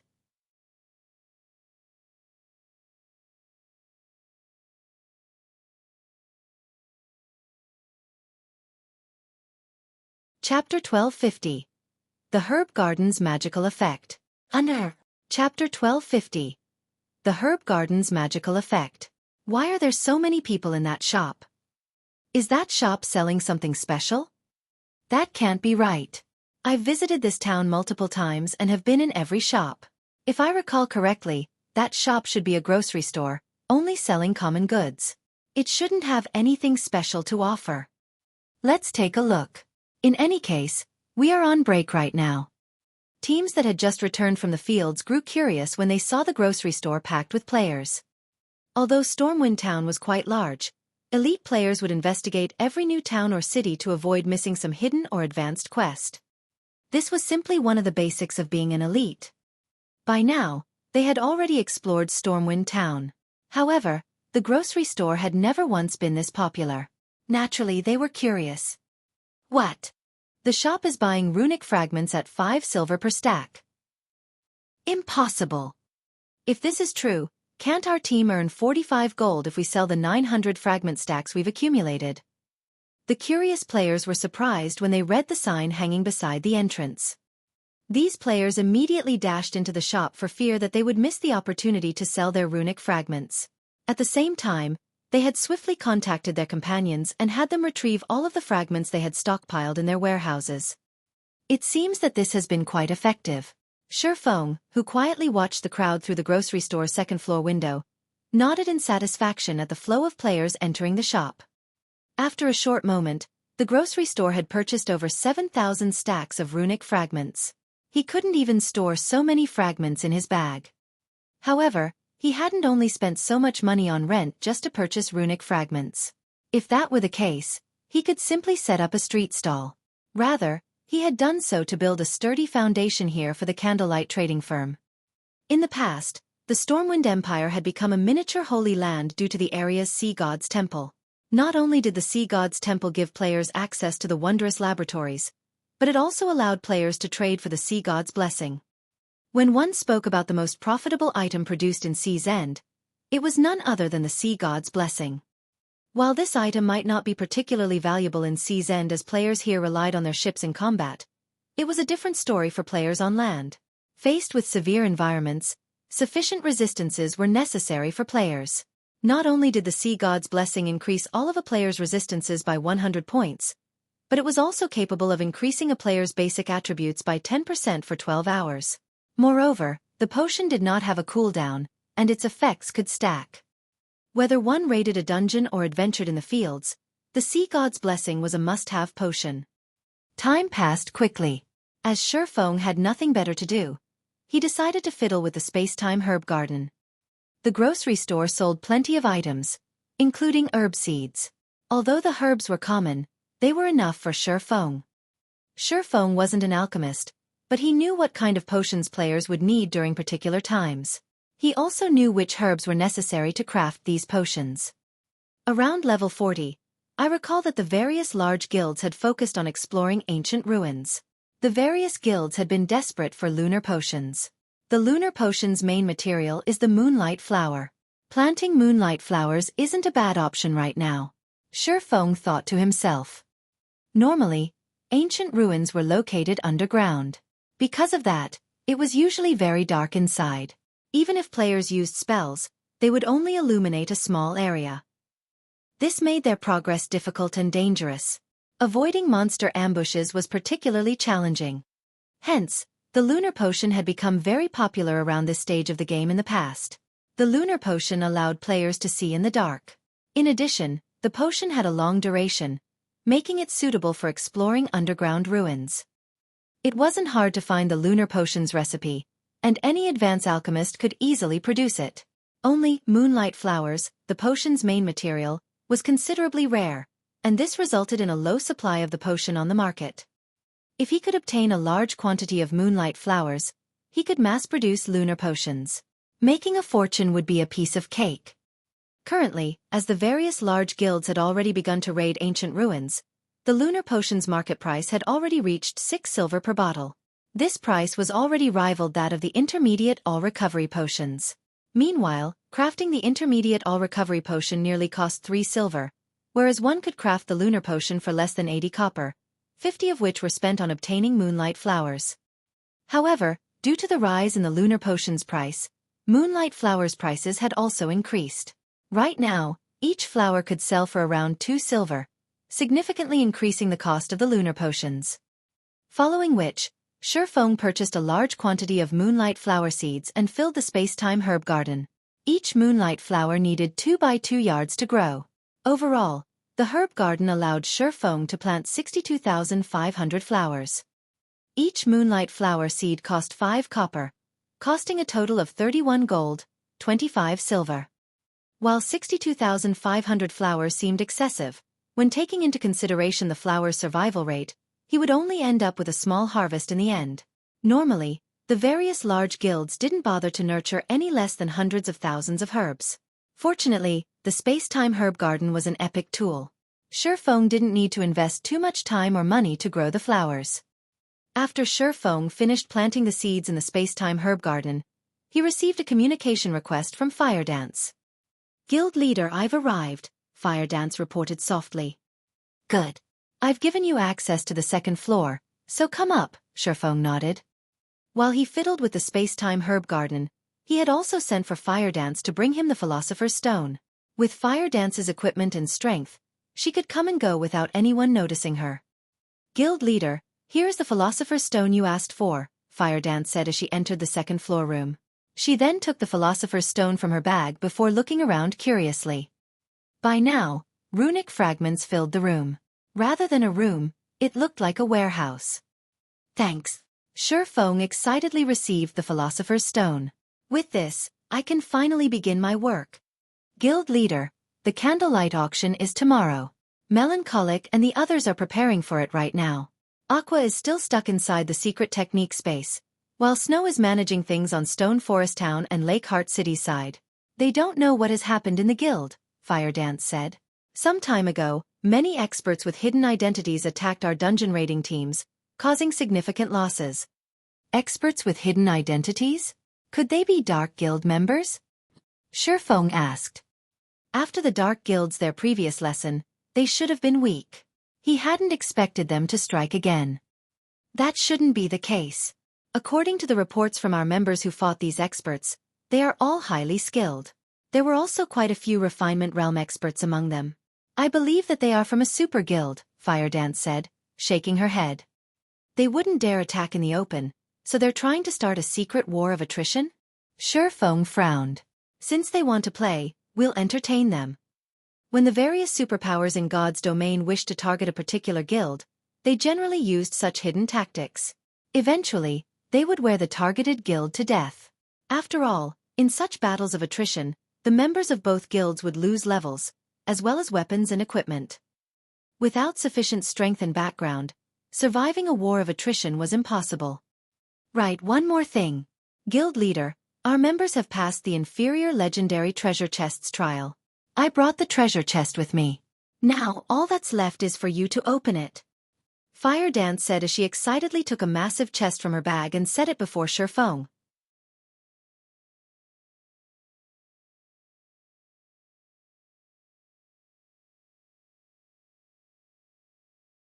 Chapter 1251. Treasure Appears. Under Chapter 1251. Treasure Appears. Everyone has passed their trials already? Xueqi could not help his growing excitement as he gazed at the inferior legendary treasure chest before him.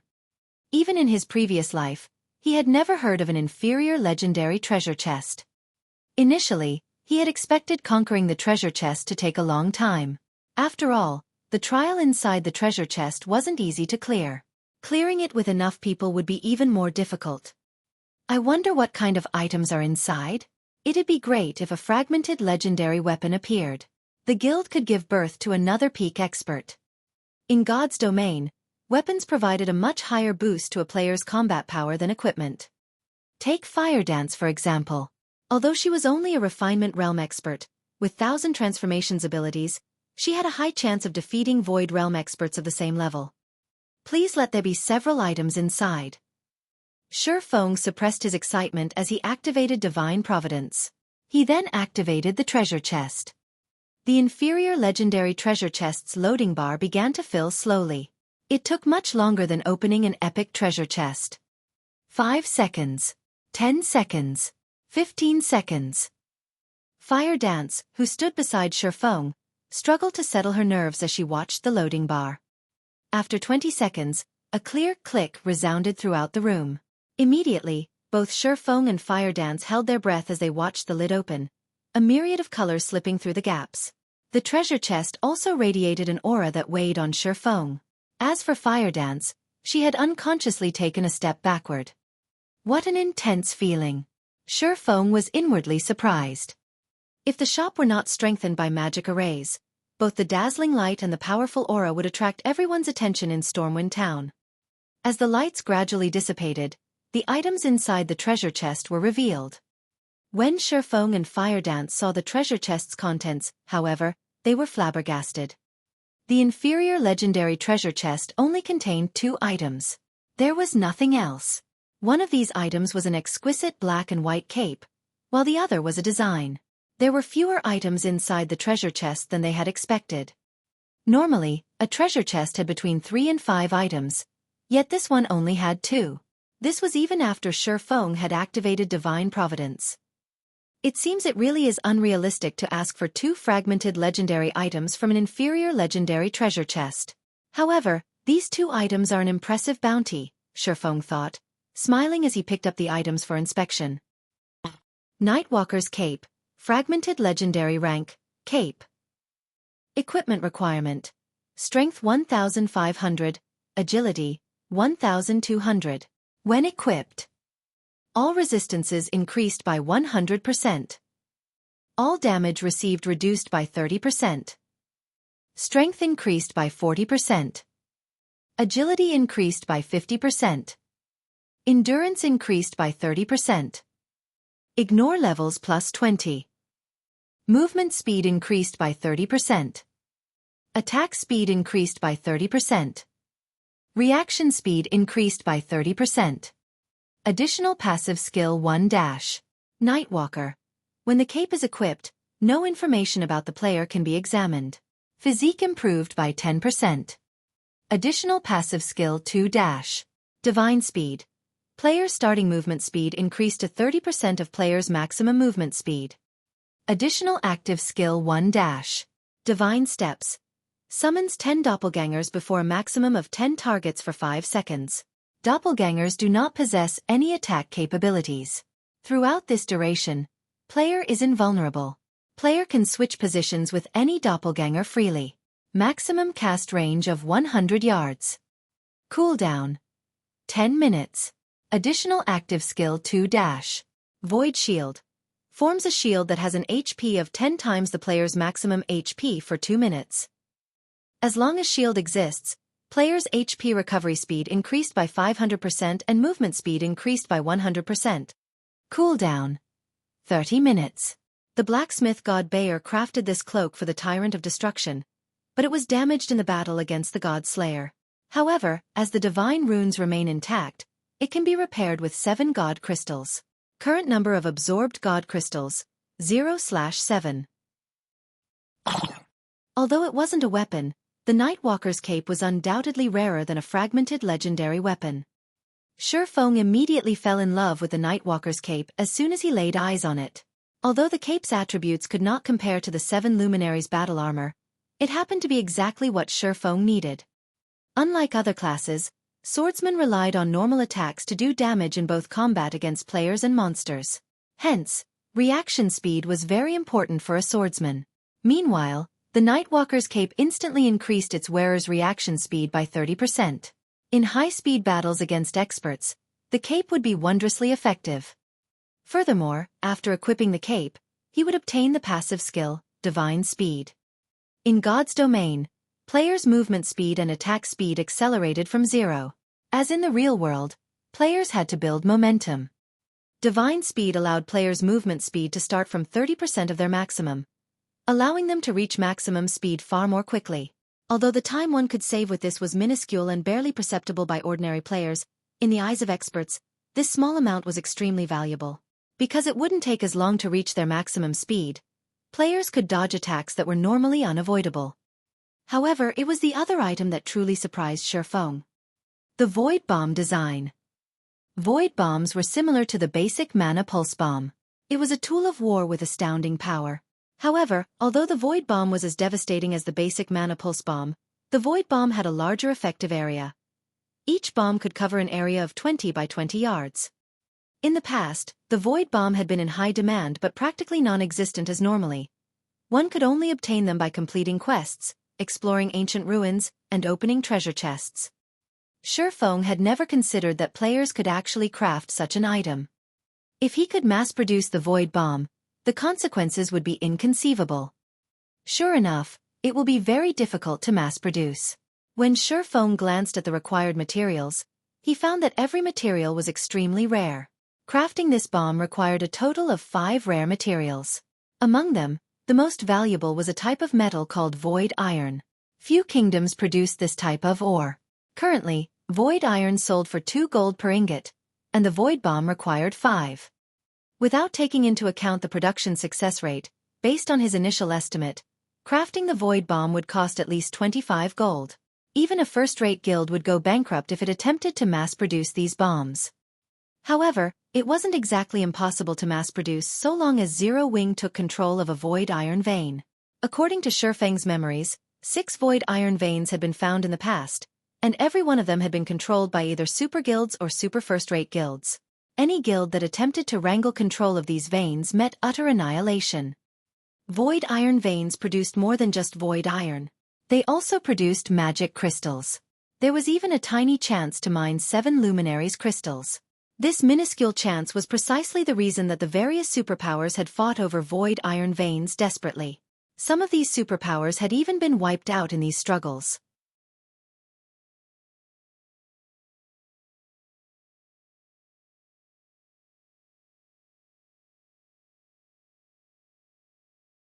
Chapter 1252. Lively Town. Void Iron? Xueqi fell into deep thought as he examined the Void Bomb design. Thus far, only he knew the secret that Void Iron veins could produce 7 luminaries crystals.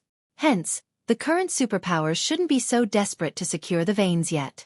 Even so, the fact that a Void Iron vein could produce magic crystals was tempting enough. Void Iron was also far more valuable than magic crystals. If a Void Iron vein were discovered, many of the superpowers would rush into the competition for it. Fortunately, it was not completely impossible for Zero Wing to occupy a Void Iron vein. There were very few Void Iron veins in God's domain, and they were all located in very dangerous areas, the lowest of which were above level 60. Among them, 1 Void Iron vein could be found in the Storm Empire. If we can occupy a Void Iron vein, with the Candlelight Trading Firm's strength, we'll be capable of mass-producing the Void Bomb. They'll be very useful against dungeon bosses or in guild wars. Thinking up to this point, Xueqi's eyes shone with excitement. If even the basic Mana Pulse bombs could be so beneficial, Mass-producing the void bombs would elevate the guild's strength to a whole new level. It would be a huge waste to pass up mass production. If there's an opportunity, we'll have to make a trip to the Eye of the Storm. The Storm Empire's Void Iron Vein was located in the Eye of the Storm, which also happened to be the largest canyon in the Empire. Due to the area's steep terrain, it wasn't a suitable place for humans to build their homes. Hence, foreign races had ruled over the Eye of the Storm for many years, making it a very dangerous place for humans. As for the map's level range, it was between level 60 to level 90. Players below Tier 2 would surely die if they explored the map carelessly. Due to these risks, it's impossible that any current players or guilds had discovered the vein. It was even less likely that anyone had claimed it. Just knowing this gave Xueqi a huge advantage. Guild leader, you're so unfair. How can you admire the items without me? Fire Dance whined at Xueqi, who had been grinning silently into the treasure chest. Although she had watched and waited to see what items the treasure chest spawned, she couldn't see how many had appeared. Xueqi had just opened an inferior legendary treasure chest. Since there were 2 items inside, they must be extraordinary. Here you go. But let's keep this between us. Don't tell anyone. Xueqi finally remembered that Fire Dance was waiting beside him. He then shared the item statistics with her. Upon seeing the information, Fire Dance was dazed. Both the Nightwalker's cape and the Void Bomb design were astounding items. If they could mass-produce the Void Bombs, in particular, they wouldn't have any issues dealing with mythic monsters in the future.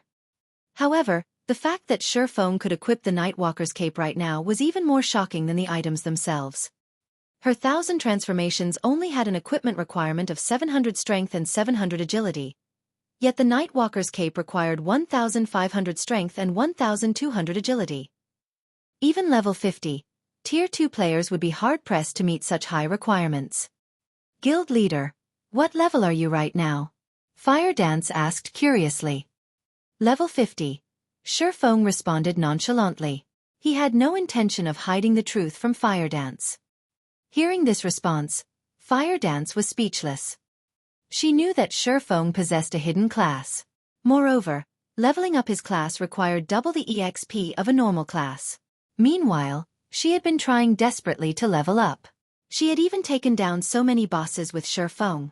Even so, she was only level 48. Although she was only 2 levels away from level 50, with her leveling speed, she would roughly need another 5 or 6 days before hitting that milestone. Alright, snap out of it. I'll send the Void Bomb design back with you, but first, make a few trips to the Sea God's temples, Xueqi said, chuckling. He needed to synthesize a large quantity of runic crystals. He did not have the free time to travel to and from the Sea God's temple. Meanwhile, Fire Dance was both stealthy and swift.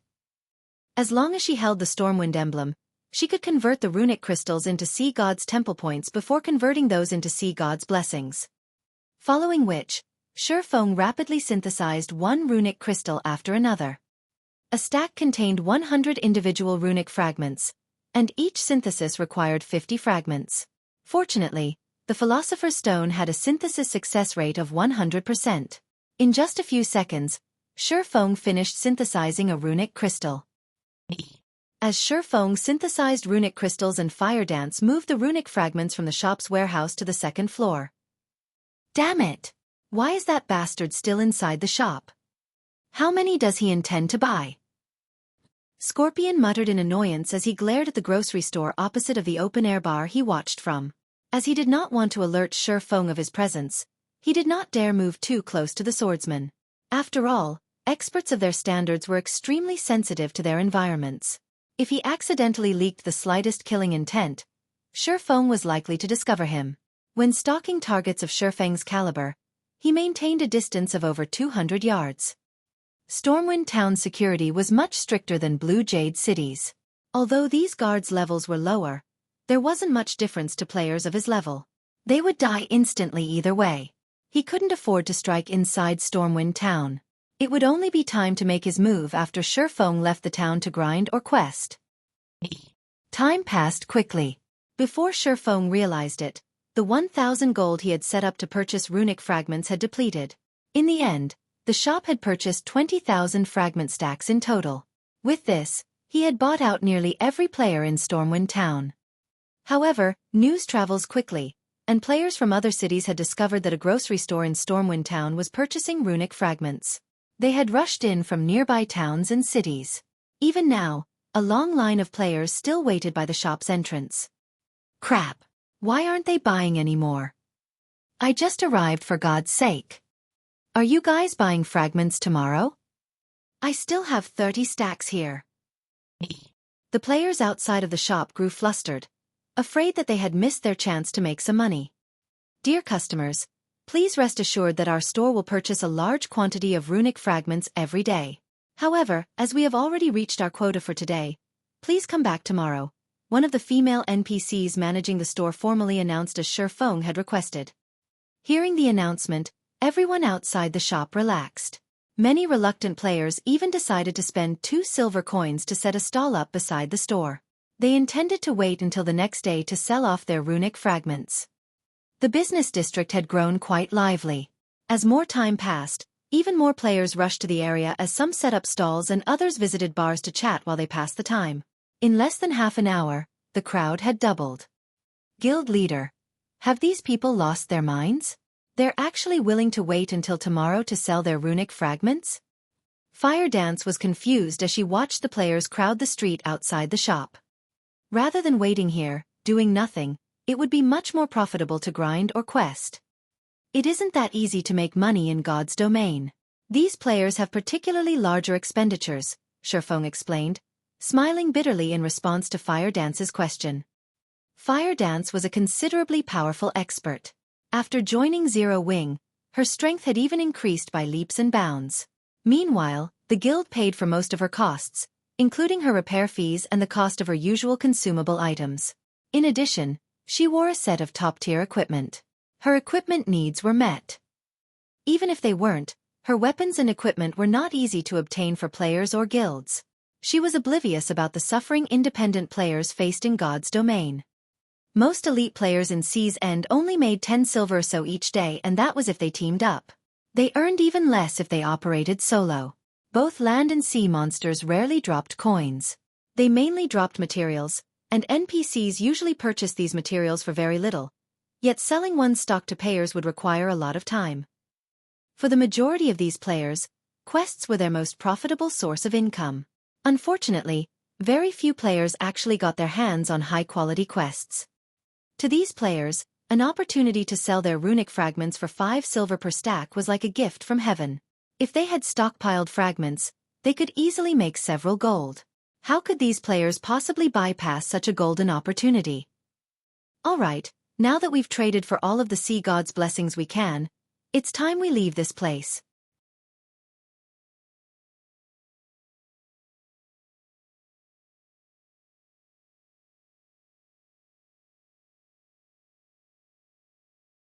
Chapter 1253. Money-Earning Tactic. Guild Leader, are we returning to the guild? Fire Dance asked. She had already made multiple trips to the Sea God's Temple, trading points for a total of 8,000 bottles of Sea God's Blessing. She had also seen the potion's effects, and she had to admit that it was a miracle tool for grinding and raiding dungeons. If players could increase their attributes by 10%, dungeons would become at least 10% easier. This way, players could lower the equipment and weapon requirements, and they could dispatch more players to difficult dungeons. The Sea God's Blessing also increased players' resistances by 100 points, making it even easier to raid bosses that dealt magical damage. Moreover, the potion had a duration of 12 hours. That was more than enough time for a 50-man team to raid a large-scale team dungeon. If they offered the Sea God's Blessing to their guild members in exchange for guild contribution points, their members could level up and upgrade their weapons and equipment much faster. No. We're heading to the Fire Dragon Empire, Xueqi said, shaking his head. The Sea God's Blessing was precious. If not for the Philosopher's Stone, it would not have been possible to obtain so many within such a short time. While it was not a bad idea to put it up for trade in the guild, doing so would expose his identity. Moreover, earning money was far more important right now. In the past, the Sea God's Blessing had sold for a maximum of 2 gold in Sea's End and 3 gold on land during its peak. Land players hadn't discovered the Sea God's Blessing yet, making this an excellent opportunity to make a fortune. If he waited until more players in Sea's End realized how important this potion was, and news of the potion spread to the mainland, he would lose the opportunity to sell it for a high price. Fortunately, there were a limited number of Sea God's temples available, and each temple only stocked 50,000 bottles of Sea God's blessing each week. It wasn't even enough to satisfy Stormwind Town's players. So the price shouldn't be affected over much. In any case, he had to earn as much as he could while he didn't have any competition. The Fire Dragon Empire was one of the 4 great empires. The empire stood at the peak of God's domain in both quantity and quality of experts. The empire was home to plenty of powerful adventurer teams. Thus, it was an ideal place to sell the Sea God's blessing. He also had the option of selling the potions in Blackwing City. However, as the Sea God's blessing was relatively affordable, more players would fight over it in the Fire Dragon Empire. Although he would have to spend quite a bit on teleportation fees, compared to the potential profits, the expenditure was negligible. Following which, Xueqi descended the stairs. As for Fire Dance, she activated stealth and followed as they traveled to the Fire Dragon Empire together. Since Fire Dance had picked up 8,000 bottles of Sea God's blessing, Xueqi's bag couldn't store them all. He needed help transporting the potions. He's finally leaving? A hint of excitement flashed in Scorpion's eyes when he saw Xueqi exit the shop. Quickly, he finished the glass of liquor he had just ordered. Overall, he had waited several hours for Xueqi to leave the shop. Although it was common for assassination experts like himself to wait several hours at a time on a mission, stakeouts were tiresome. However, before Scorpion could celebrate, he saw Xueqi head towards the teleportation hall. After traveling all the way here, he doesn't plan to go out and level? Scorpion was confused as he watched Xueqi leave the town via the teleportation hall. Suppressing his bubbling frustration, he called out the system map and checked Xueqi's current location. Flame Dragon City. Scorpion nearly cracked his teeth when he saw the location on the map. Flame Dragon City was the Fire Dragon Empire's imperial capital. The security there was several times higher than Stormwind Town's. It was even more difficult to take out a target there. Excellent.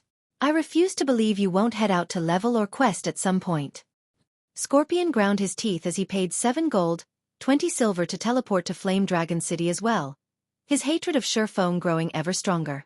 A single teleportation fee had lightened his pockets by 20%. Sea's End was already quite far from the Fire Dragon Empire. Meanwhile, the fee for teleporting out of Sea's End was more expensive than elsewhere. Very players chose to travel to the mainland to level. Even if they did decide to do so, they would travel via a flying ship, which was much cheaper. Flame Dragon City. As the imperial capital of one of the 4 great empires and the venue for the Dark Arena, the player population surpassed the other empires' capitals. Moreover, the Fire Dragon Empire had a treaty of alliance with the several neighboring kingdoms, which resulted in 40% cheaper teleportation fees between these countries, attracting even more players. One could see plenty of player trading firms as they wandered through the capital's business district. Many independent adventurer teams also sold rare items monsters had dropped. It would be great if White River City were even half as impressive as this city. Xueqi sighed ruefully as he gazed upon Fire Dragon City's business district.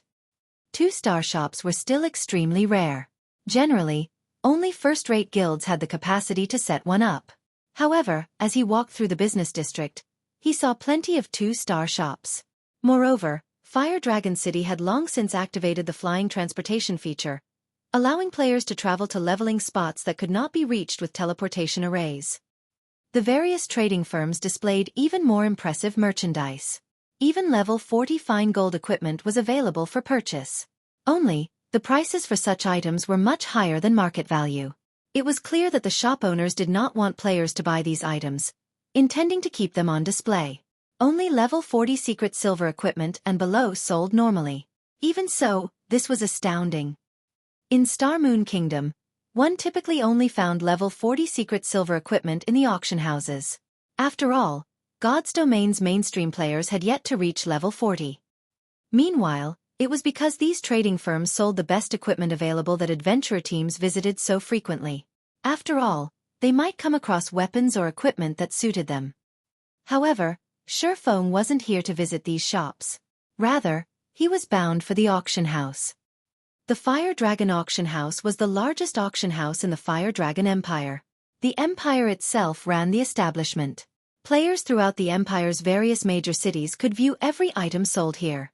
As long as an item was of sufficient quality, one would not have to worry about it not selling.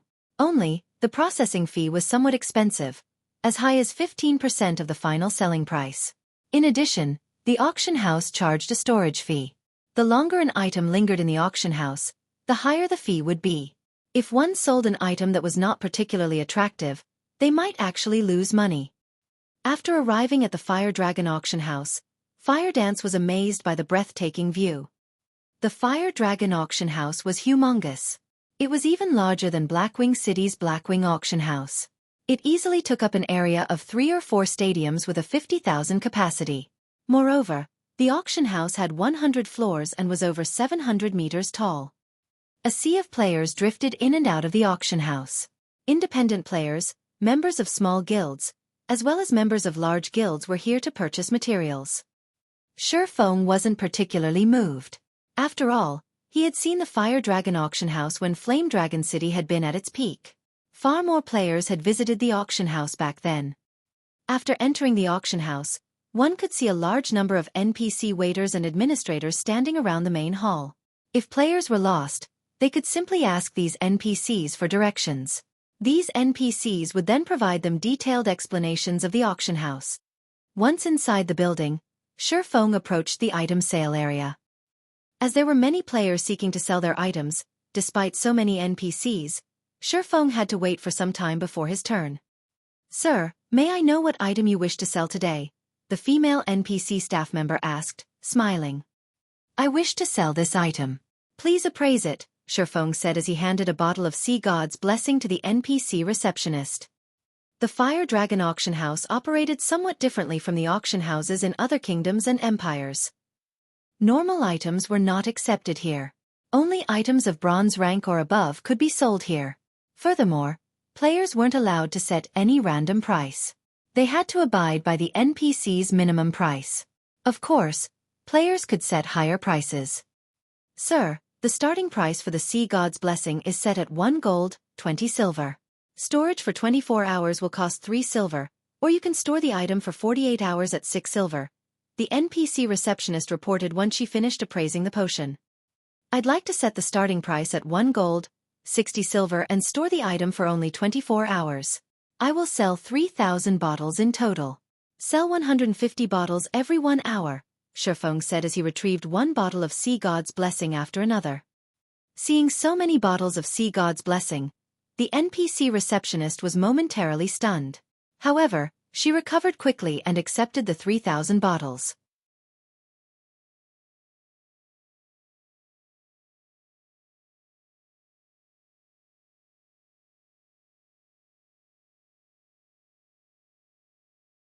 Chapter 1254. Taking the Empire by Storm. After commissioning the 3,000 Sea God's Blessing bottles to the Fire Dragon Auction House, Xueqi left the auction house with Fire Dance and hurried back to the teleportation hall. Guild leader, with the capabilities of the Fire Dragon Empire's players, they shouldn't have any problems using 8,000 Sea God's Blessings. "Why are we setting out for another empire?" Fire Dance asked, confused. "We are too poor right now. With our limited stock of Sea God's Blessings, we have to employ hunger marketing if we want greater profits," Xueqi explained, smiling bitterly. If given the choice, he would sell all the potions here in one go rather than waste time running about. However, he had too many aspects that required funds. This was especially true for fees to reconstruct the 20 shops he had recently acquired from the secret pavilion as well as the diamond would cost. Naturally, he had to try to earn as much as possible. Although there were a lot of players in the Fire Dragon Empire and plenty of first-rate guilds, he couldn't place all of his eggs into one basket if he wanted the Sea God's Blessing to fetch a high price. After all, despite the potion's affordable price, it was still easily affordable for ordinary players. Normally, only guilds and powerful adventurer teams could buy the potion in bulk. Yet, there was a limited number of such adventurer teams and guilds in the Fire Dragon Empire, limiting how high the Sea God's Blessing's price could rise. Hence, he had decided to test the waters with 3,000 bottles first. Very quickly, Xueqi and Fire Dance traveled to the Beast Empire's Beast City. Meanwhile, Scorpion, who had been tailing Xueqi in secret, fumed with rage. Xueqi had arrived in Flame Dragon City less than an hour ago, yet he was leaving already. It wouldn't be so bad if Xueqi's destination were outside the city. However, of all the places Xueqi could have chosen, he chose the faraway Beast Empire. A one-way trip there from Flame Dragon City cost 3 gold, 74 silver. Not only had Scorpion failed to find an opportunity for his allies to ambush Xueqi, but he had also wasted over 10 gold. This was hard-earned money that he had saved to purchase a new weapon. While he was one of the Sacred Temple's peak experts, he had obtained most of his weapons, equipment, and skills himself. He was only slightly better off than the guild's elite members in that he could purchase top-tier items cheaply with coins or guild contribution points. Yet now, he had spent nearly 1/3 of his savings just to follow Xueqi around. He even began to consider attacking Xueqi outright. Shortly after Xueqi left the Fire Dragon auction house, the Sea God's blessing appeared in the auction house's potion window. Who's this seller? He's actually selling a potion for 1 gold, 60 silver. Has he lost his mind? Crap. Does he think he's selling dragon blood? The various guilds and adventurer teams' logistic members, who had come to purchase potions, were astonished when they saw the Sea God's blessing. The intermediate regeneration and intermediate mana recovery potions they usually purchased only cost several silver per bottle. Even the mana mixture, which was slightly more valuable, only cost a dozen or so silver coins. Meanwhile, the mana mixture could temporarily increase a player's maximum mana by 10%. Yet, someone was actually selling a potion that no one had ever heard of for 1 gold, 60 silver. Moreover, that was only the potion's starting price. However, these logistics members quickly calmed themselves as they clicked to check the Sea God's Blessings attribute panel and read its introductory text. As logistics members, their task was to purchase all sorts of useful potions. Whenever a new potion appeared, they were required to investigate it. If they missed an opportunity to obtain a particularly precious potion, they would be severely reprimanded. However, as these players read the Sea God's Blessings introduction, their mocking laughter died as an excited madness took its place. Leader, I discovered a super potion that increases all basic attributes by 10% and resistances by 100 points for 12 hours. If every member of our Royal Thunder team drinks this potion, we won't have any issues raiding Hell Mode team dungeons. A potion can do that. Buy them all. Quickly. But the potion isn't cheap. Not cheap. How much is it? As long as it isn't too outrageous, we'll take them all. The starting price is 1 gold, 60 silver per bottle. The various logistics members contacted their superiors. If the potion had simply cost 20 or 30 silver per bottle, they could make the decision on their own. However, the Sea God's Blessing starting price was too high. They did not have the authority to approve such a large purchase. When they learned of the potion's starting price, the superiors in both the large guilds and the adventurer teams were stunned into silence. However, after a moment of silence, every one of these upper echelons issued the same command. Buy them all. While the price was indeed very high, its effects were astonishing. If used properly, it could easily elevate a team's strength to a whole new level. The potion might even enable a team to raid a dungeon of a higher difficulty, allowing access to higher quality weapons and equipment. Immediately, the various logistics members bid on the Sea God's Blessing. From the initial 1 gold, 60 silver, the price quickly rose to 1 gold, 61 silver, before rising again to 1 gold, 62 silver. The potion's price soared. At the same time, news of the Sea God's Blessing shocked many first-rate guilds and superpowers. How can such a potion actually exist? Investigate this potion's origin and the method to obtain it immediately. Unlike ordinary large guilds and adventurer teams, these first-rate guilds and superpowers were more interested in the Sea God's Blessing's origin. Immediately, they began to research the potion. At the same time, they sent their logistics members to purchase every available bottle. At most, the 150 available bottles would cost several hundred gold. Ordinary large guilds might hesitate to make such a large expenditure, but this amount of money was negligible to first-rate guilds and superpowers. As long as they could raid level 45 Hell Mode large-scale team dungeons, obtaining 2 or 3 pieces of level 45 dark gold equipment, they would make up for the loss with money to spare. Have these people lost their minds? It's already at 2 gold, 60 silver per bottle, yet they're still bidding. The first-rate guilds and superpowers intervention caused the price of the Sea God's Blessing to skyrocket, instantly exceeding the various adventurer teams' budget. Leader, the potion's price has already reached 2 gold, 65 silver. By the looks of it, the price will continue to rise.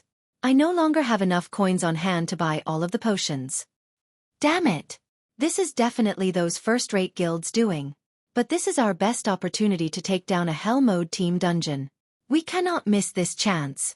I'll have someone send you some money later. We don't need to purchase all of them. 50 bottles should be enough. Understood. At the end of the day, an adventurer team could not compete with a large guild's financial strength. Fortunately, adventurer teams didn't need all 150 bottles. They could manage with 1/3 of that. Unfortunately, while the various adventurer teams discussed their options, none of the large guilds intended to let the potions fall into anyone else's hands. Very quickly, the price of the Sea God's Blessing broke past the 4 gold threshold, exceeding the record high in Xueqi's previous life. Once the auction for the 150 Sea God's Blessing bottles concluded, Xueqi was stunned. System. The Sea God's Blessing you placed in the auction house has sold. After deducting the procedural fees, 5 gold, 16 silver has been sent to your bags. System. The Sea God's Blessing you placed in the auction house has sold. After deducting the procedural fees, 5 gold, 24 silver has been sent to your bag. System. The Sea God's Blessing you placed at the auction house has sold. After deducting the procedural fees, 5 gold 19 silver has been sent to your bag. A series of 150 system notifications bombarded Xueqi. In the blink of an eye, he had gained nearly 800 gold.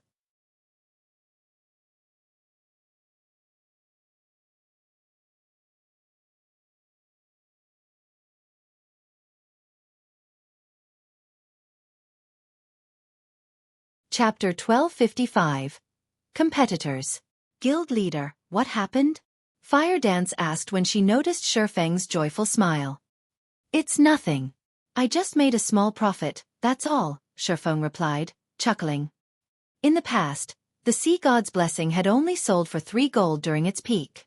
Now, he had managed to sell the potion for an average of 5 gold, 20 silver. That was nearly double the price back then. Moreover, this had only been the first batch. As the potion's fame spread, its price would continue to rise. The only problem was the attention from the various large guilds. By now, the various large guilds should have begun their investigation into the potion. With a little effort, it wasn't hard to learn about the Sea God's Blessing. After all, the Sea God's Blessing was one of the basic items available for trade in the Sea God's Temple. Once the various large guilds discovered the potion's origins, they would try to obtain it for themselves by any means necessary, rather than purchase the bottles from the auction house. After all, it was much cheaper to obtain the potion from the Sea God's Temple. With enough runic fragments, they could hire an NPC master alchemist to synthesize runic crystals. Employing a master alchemist might be difficult for ordinary players, but that was not the case for large guilds. Even if a master alchemist only had a 10% synthesis success rate, with each stack of runic fragment only costing 5 silver, the potion's total cost wouldn't exceed 1 gold, 50 silver. It was much cheaper than buying the potion from Xueqi. With the potion's growing popularity, I need to hurry. Thinking up to this point, Xueqi rushed back to Stormwind Town with Fire Dance. Now that the various guilds had caught wind of the Sea God's Blessing, they would find a way to obtain them in Sea's End. However, the Sea God's Blessing was not available indefinitely. Each Sea God's temple only stocked 50,000 bottles each week. If he secured all of the available Sea God's Blessings, even if the other guilds had the required points, they wouldn't be able to trade for the potion. Meanwhile, throughout Sea's End, players had only discovered 10 Sea God's temples. As long as he had the funds, it wasn't impossible to clear the temple's stock. After all, he had already earned some funds from the first batch of Sea God's Blessings. However, when Scorpion realized Xueqi was returning to Stormwind Town, he very nearly lost consciousness. After traveling around the continent, he returned to where he had begun. In total, he had spent more than 24 gold on teleportation fees. Scorpion wanted nothing more than to rip Xueqi apart with his own hands. Stormwind Town. When Xueqi returned to the grocery store, he discovered far more players in the business district. These players watched the grocery store like hawks, waiting for the NPCs to hang the wooden signboard that announced the purchasing of runic fragments. The shop really has become quite famous. I should be able to collect a lot of fragments. Xueqi smiled as he entered the grocery store. Upon his return, Xueqi also received the profits from the first round of sales in other empires. Although the potions were not as popular as they were in the Fire Dragon Empire, each bottle still sold for 5 gold or more. Overall, the 600 bottles that had sold in 4 other empires had earned Xueqi an additional 3,000 plus gold. Without hesitation, Xueqi equipped the grocery store with 3,000 gold and began to purchase runic fragments once more. Meanwhile, Fire Dance headed out to purchase the Sea God's blessing. Quick look! The signboard is up again. Ha ha ha! I knew it wasn't a waste of time to wait.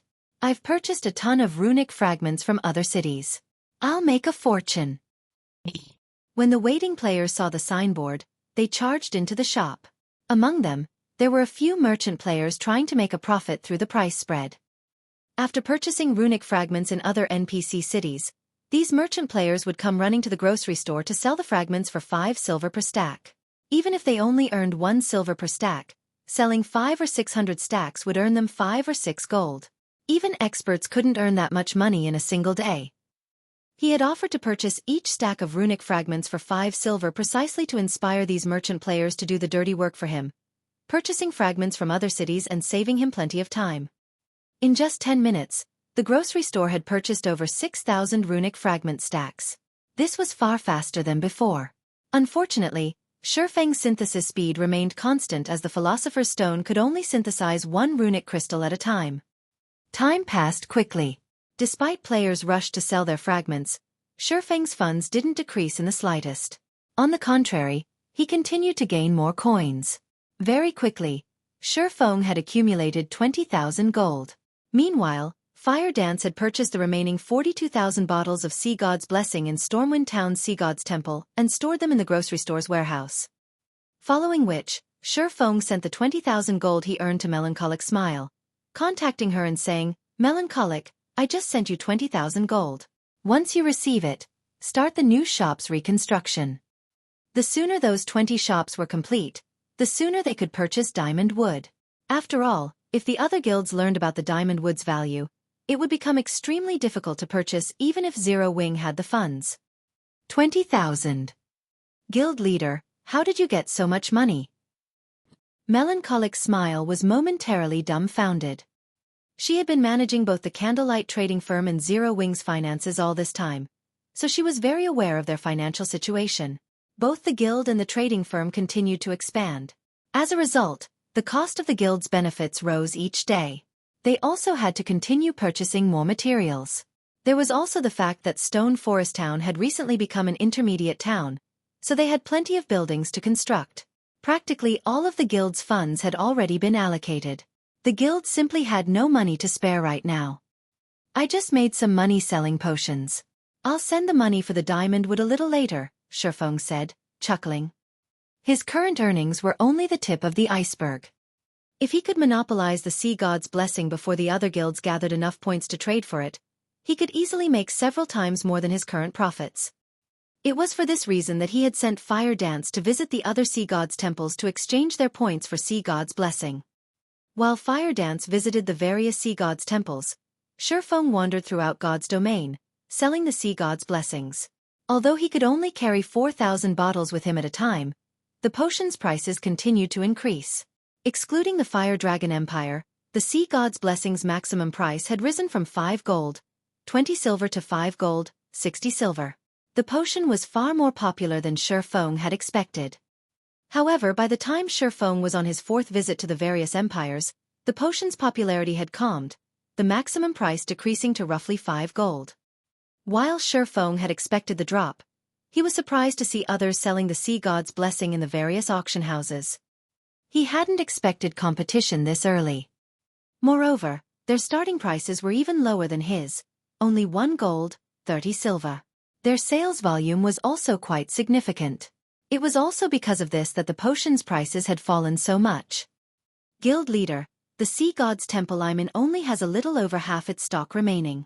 There are less than 20,000 bottles left. The previous temple I visited had already traded a few thousand bottles as well, Fire Dance reported.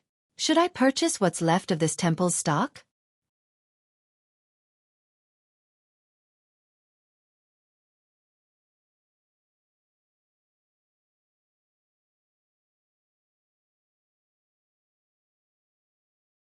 Chapter 1256.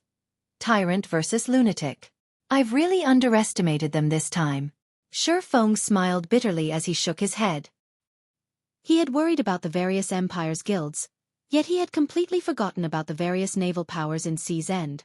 The Sea God's blessing cost a considerable number of Sea God's temple points. Regardless of how powerful the Empire's guilds were, it was impossible for them to afford so many Sea God's blessings in 30 hours or so. After all, an NPC Master Alchemist synthesis success rate was very low. It could take anywhere from 10 to a few dozen attempts to succeed once. Factoring in the time it required to synthesize fragments, any guild would need a miracle to purchase a few hundred bottles within 30 hours. Even with half a dozen NPC Master Alchemists. Even if the Empire's powers worked together, it was impossible for them to obtain more than 10,000 bottles. After all, there were only so many NPC Master Alchemists available. The only people capable of obtaining so many Sea God's temple points were the local superpowers. For Sea's End superpowers, it was not difficult to obtain the temple points. They could obtain the points either through quests or trading items such as runic crystals.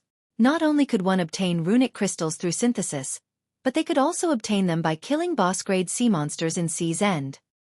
Guild leader, should we continue to purchase the potion? Fire Dance asked as she watched Xueqi on the screen. They had rushed to purchase the Sea God's blessing in the first place to avoid competition, limiting others' access to the potion.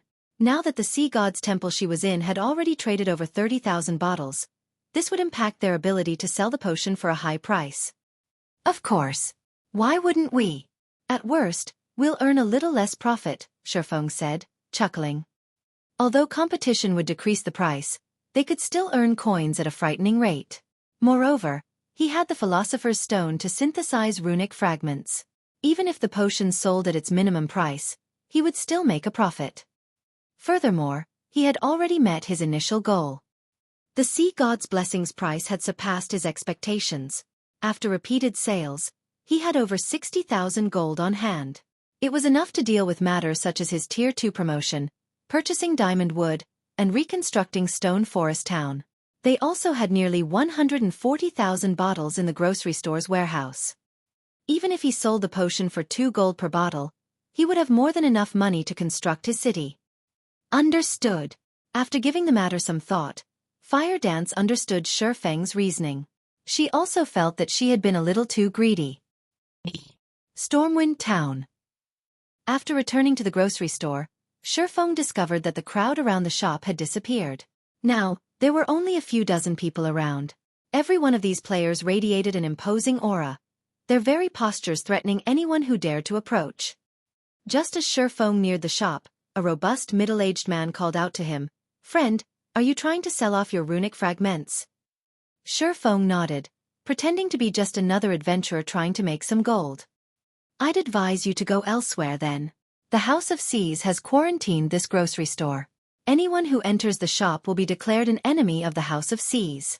It isn't worth provoking them for a few dozen silver," the robust man explained. A few players had tried to go in, but the house's members had used a Tier 2 magic scroll and killed them as soon as they left the shop. Not only had the players lost a piece of equipment, but they've also become targets for the House of Seas. The player from the organization that used the scroll is only level 30. He's not worried about the NPC guards killing him or losing a few levels in jail. How tyrannic. Hearing the middle-aged man's warning, Xueqi glanced at the 20-man team standing in front of the shop, and indeed, there were 5 level 30 players among them. These level 30 players, in particular, wore ordinary equipment. As for the other team members, they were either level 42 or level 43 players equipped with level 40 fine gold equipment. A few of them even wore 2 or 3 pieces of level 40 dark gold equipment. It was clear that these expert players were here to scare off ordinary and elite players. If an ordinary expert disregarded the warning, These House of Seas members would finish them off with a Tier 2 magic scroll. With this, the House of Seas had successfully barred Stormwind Town's players from selling their runic fragments to the grocery store.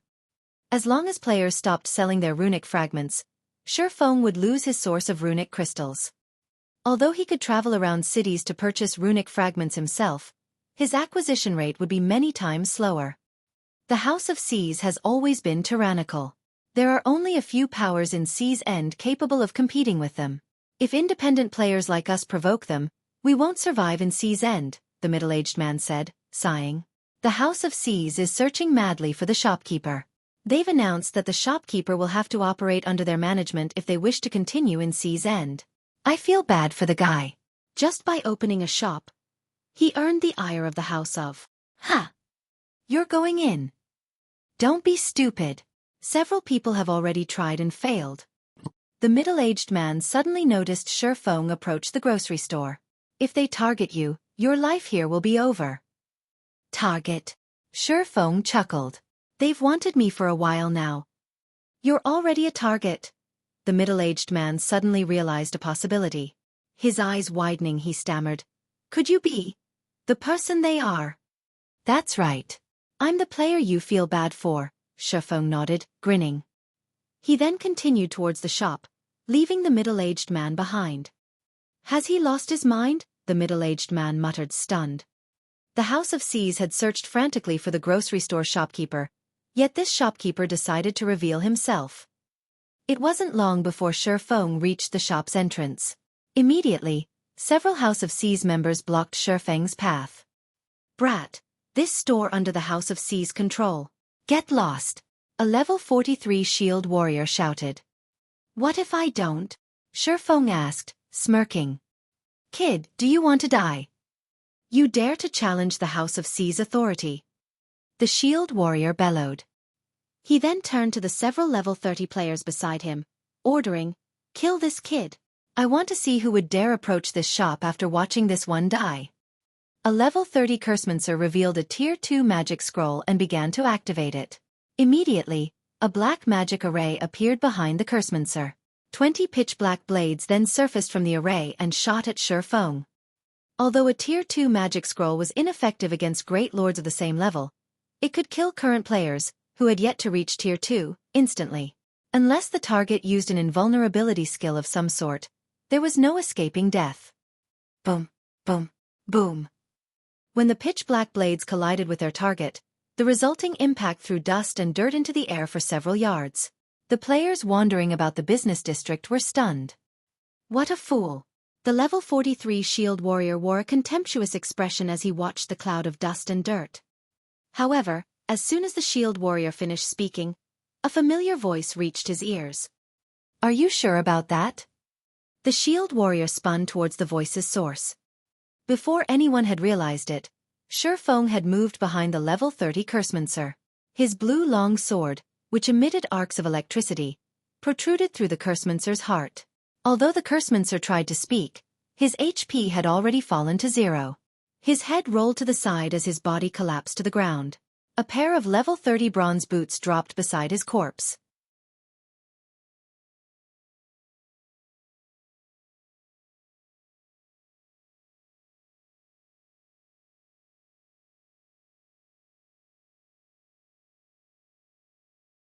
Chapter 1257, Declaration of War. Impossible! The bystanders watching from afar were shocked when they saw They couldn't believe what they had just seen. Even an agile assassin couldn't dodge so many of those pitch-black blades. Not only was Xueqi unharmed, but he had also appeared behind the level 30 Cursemancer, killing the player instantly. It was unbelievable. This can't be real, right? Is he an NPC? The middle-aged man, who had warned Xueqi, muttered. The House of Seas members surrounded Xueqi while everyone recovered from their shock. Kid, you really do want to die. The level 43 shield warrior assumed Xueqi must have used a skill to avoid the incoming spell, surprised by the swordsman's performance. He turned to the level 30 players beside him and said, You four, attack together. I refuse to believe that this kid has any more skills to save himself. The 4 level 30s promptly took Tier 2 magic scrolls from their bags and activated them. 2 of the 4 Tier 2 spells were single-target spells. The others were AoEs. All 4 spells bombarded Xueqi, leaving him no room to dodge. "Let's see how you dodge these attacks," the shield warrior sneered. They had long since familiarized themselves with the rules of combat inside towns and cities. The system wouldn't deem an attacking player's spell channeling to be aggressive until it locked onto a specific target. If the target retaliated, attacking first, the system would deem them the aggressor. The target had to wait until the magic scroll locked on before counterattacking. Normally, players would have no choice but to dodge, block, or use a life-saving skill to protect themselves. Xueqi had already used his life-saving skill. He would die, facing 4 magic scrolls, if he didn't have another. "Want to run?" "I don't think so," Xueqi said, smiling when he noticed the players around him slowly back away to avoid the incoming assault. These people were 10 years too early if they thought they could use the game's rules against him. He sheathed Killing Ray and leaned forward to grab the retreating players, pulling them to his position. The retreating crowd gathered around Xueqi once more, forming a human shield. "Damn it! He wants us to perish together." The level 43 shield warrior had never expected Xueqi's strength to be so high. No matter how they struggled, Xueqi still drug them to his sides, using them as shields. It was already too late for them to dodge. They had no choice but to activate their life-saving skills to survive the incoming Tier 2 spells. Boom, boom, boom. 11 House of C's experts died as the series of explosions echoed throughout the district. All of the survivors' HP had dropped to critical levels. "What's going on?" Everyone was dumbfounded. "Am I hallucinating? Friendly fire?" The House of C's members had used a similar strategy to attack other experts that had tried to enter the grocery store. They would surround the disobedient expert before attacking with Tier 2 magic scrolls. They would back away quickly after launching the spells. The experts were utterly helpless as they died. Now the House of C's members hadn't retreated once the spells had been launched as if they had developed Alzheimer's. On the contrary, they had moved closer to the target. Meanwhile, Xueqi had moved over a dozen yards away from his original position. He looked like a spectator, quietly observing the commotion. The Nightwalker's cape's effects really are impressive. As expected of a fragmented legendary item, Xueqi gazed at the battered House of C's members with satisfaction. The increase to his physique, reaction speed, and starting speed had felt pleasant as he moved. "Who are you? Why are you trying to go against the House of C's?" The level 43 shield warrior had lost his previous arrogant demeanor. All that was left was solemnity and fear. With a threatening tone, he asked, "Are you not afraid of the House of C's hunting you down?" As an expert, he knew full well what had happened even if the spectators didn't. Xueqi had actually managed to grab every one of them as they attempted to retreat, and drug them back to him. He had swiftly retreated a dozen yards away afterward. He had never even heard of this level of skill or reaction speed. He even wondered if it were something players could achieve. "You're asking for my identity even after searching for me for so long?" Xueqi laughed. He had no intention of hiding his ownership of the grocery store. If someone used their brain, they'd know only a player would purchase runic fragments in bulk at a high price. It would hurt his development in Stormwind Town if he did not respond properly now that the House of C's had come all the way to cause trouble. "So, you're the shopkeeper." Realization dawned on the shield warrior. "That makes things easier. Our guild leader has stated that your shop may continue to purchase runic fragments in bulk. However, you must hand over 80% of your profits.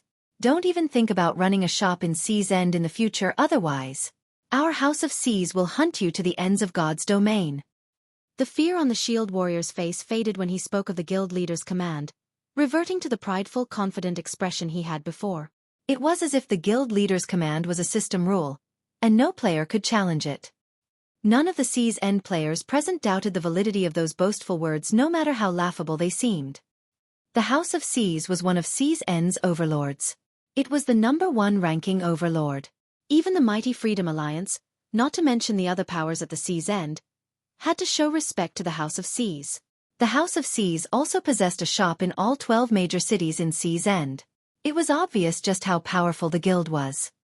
The House of C's could easily stop the players in C's End from entering a particular shop if it wanted to. The players in Stormwind Town proved this point. How was a shop going to buy or sell items if it didn't have any players visiting it? In other words, the shop was useless. Ha ha ha. Interesting. This is too interesting. Scorpion, who had been watching since the beginning, was ecstatic when he heard the shield warrior's words. The frustration from spending so much money on teleportation fees instantly vanished. Not only will you become the Sacred Temple's target, but you'll also be the House of C's target. I want to see how you're going to survive on your own strength in the future. The House of C's strength wasn't comparable to that of a super first-rate guild, but it was still a veteran first-rate guild. The House of C's current strength was extraordinary because it had focused its development in C's End and had the support of major corporations. Identical Summer had sought cooperation with the House of C's for this same reason. If the House of C's wanted to deal with Xueqi, the Sacred Temple would have a much easier time assassinating him. If he couldn't run a shop in any town or city in C's End, he would have to explore and do quests to procure weapons, equipment, and other resources. They would have plenty of chances to strike. The House of C's really is ruthless to ask for 80% of the profits. Scorpion was curious about how Xueqi was going to respond. In his opinion, Xueqi would most likely give up on the shop altogether. At least he could avoid provoking the House of C's that way. The likelihood of agreeing to the House C's demands was very low. It would be no different than working for the House of C's for free if he gave them 80% of his profits. Is this all your guild leader has to say? Xueqi asked. That's right. You need to give a reply today. Otherwise, we'll take your silence as a refusal to our invitation, and a declaration to make the House of C's your enemy, the shield warrior said proudly. You want a reply today? Xueqi smiled. All right then. Go back and tell Tyrant Serpent that if he wants to play, I'll play with him until the end.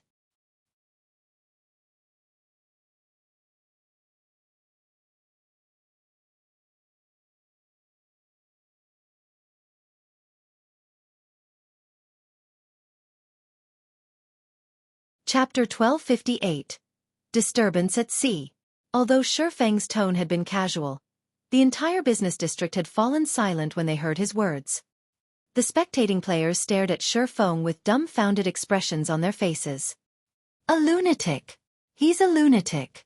He actually dares to challenge the House of C's by himself. Does he know what he just said? The bystanders started excitedly chatting about the situation. The House of C's was one of C's End's overlords. Only a handful of powers in C's End were bold enough to provoke the organization. Yet now, a lone player had declared war against this overload. This was the first time such an incident had occurred in C's End. Normally, the most they had heard was certain expert players killing an elite or expert member. Even so, such incidents became hot topics, independent players revering the player in question. Now that someone had openly declared war on the House of C's, the various spectators commended him, even if it were just a boastful declaration.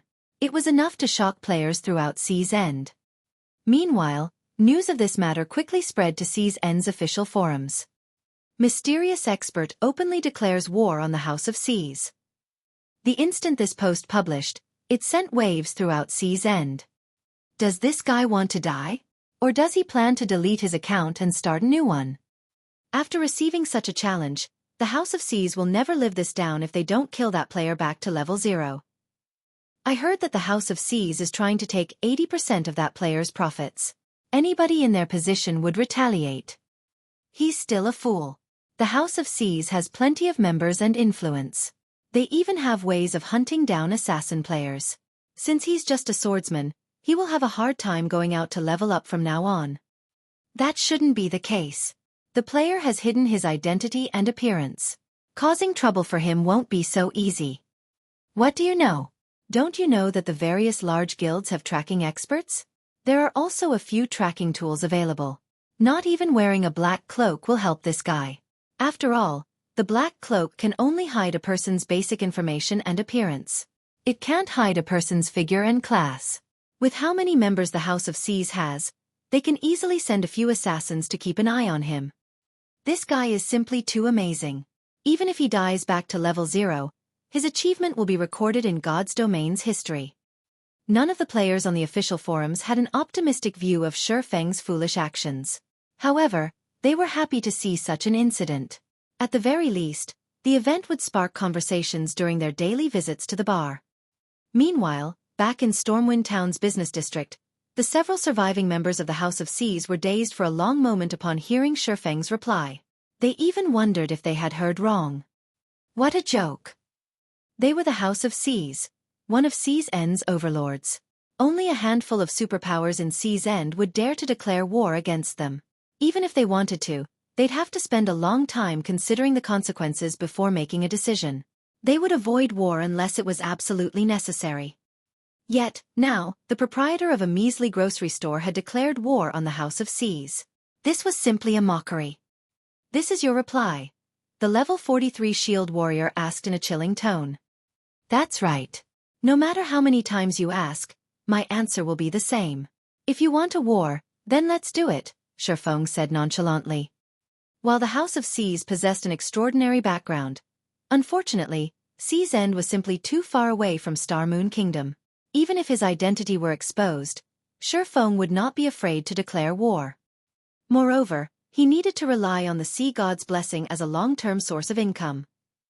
He also planned to stock some of the potions for the guild. Hence, he intended to purchase runic fragments long-term. If the House of Seas were just a business competitor, he wouldn't mind a fair competition. However, since the House of Seas dared to hinder his path to riches, he did not mind giving them a broken nose. "You have a death wish." The level 43 shield warrior revealed a sinister expression. He then waved his hand.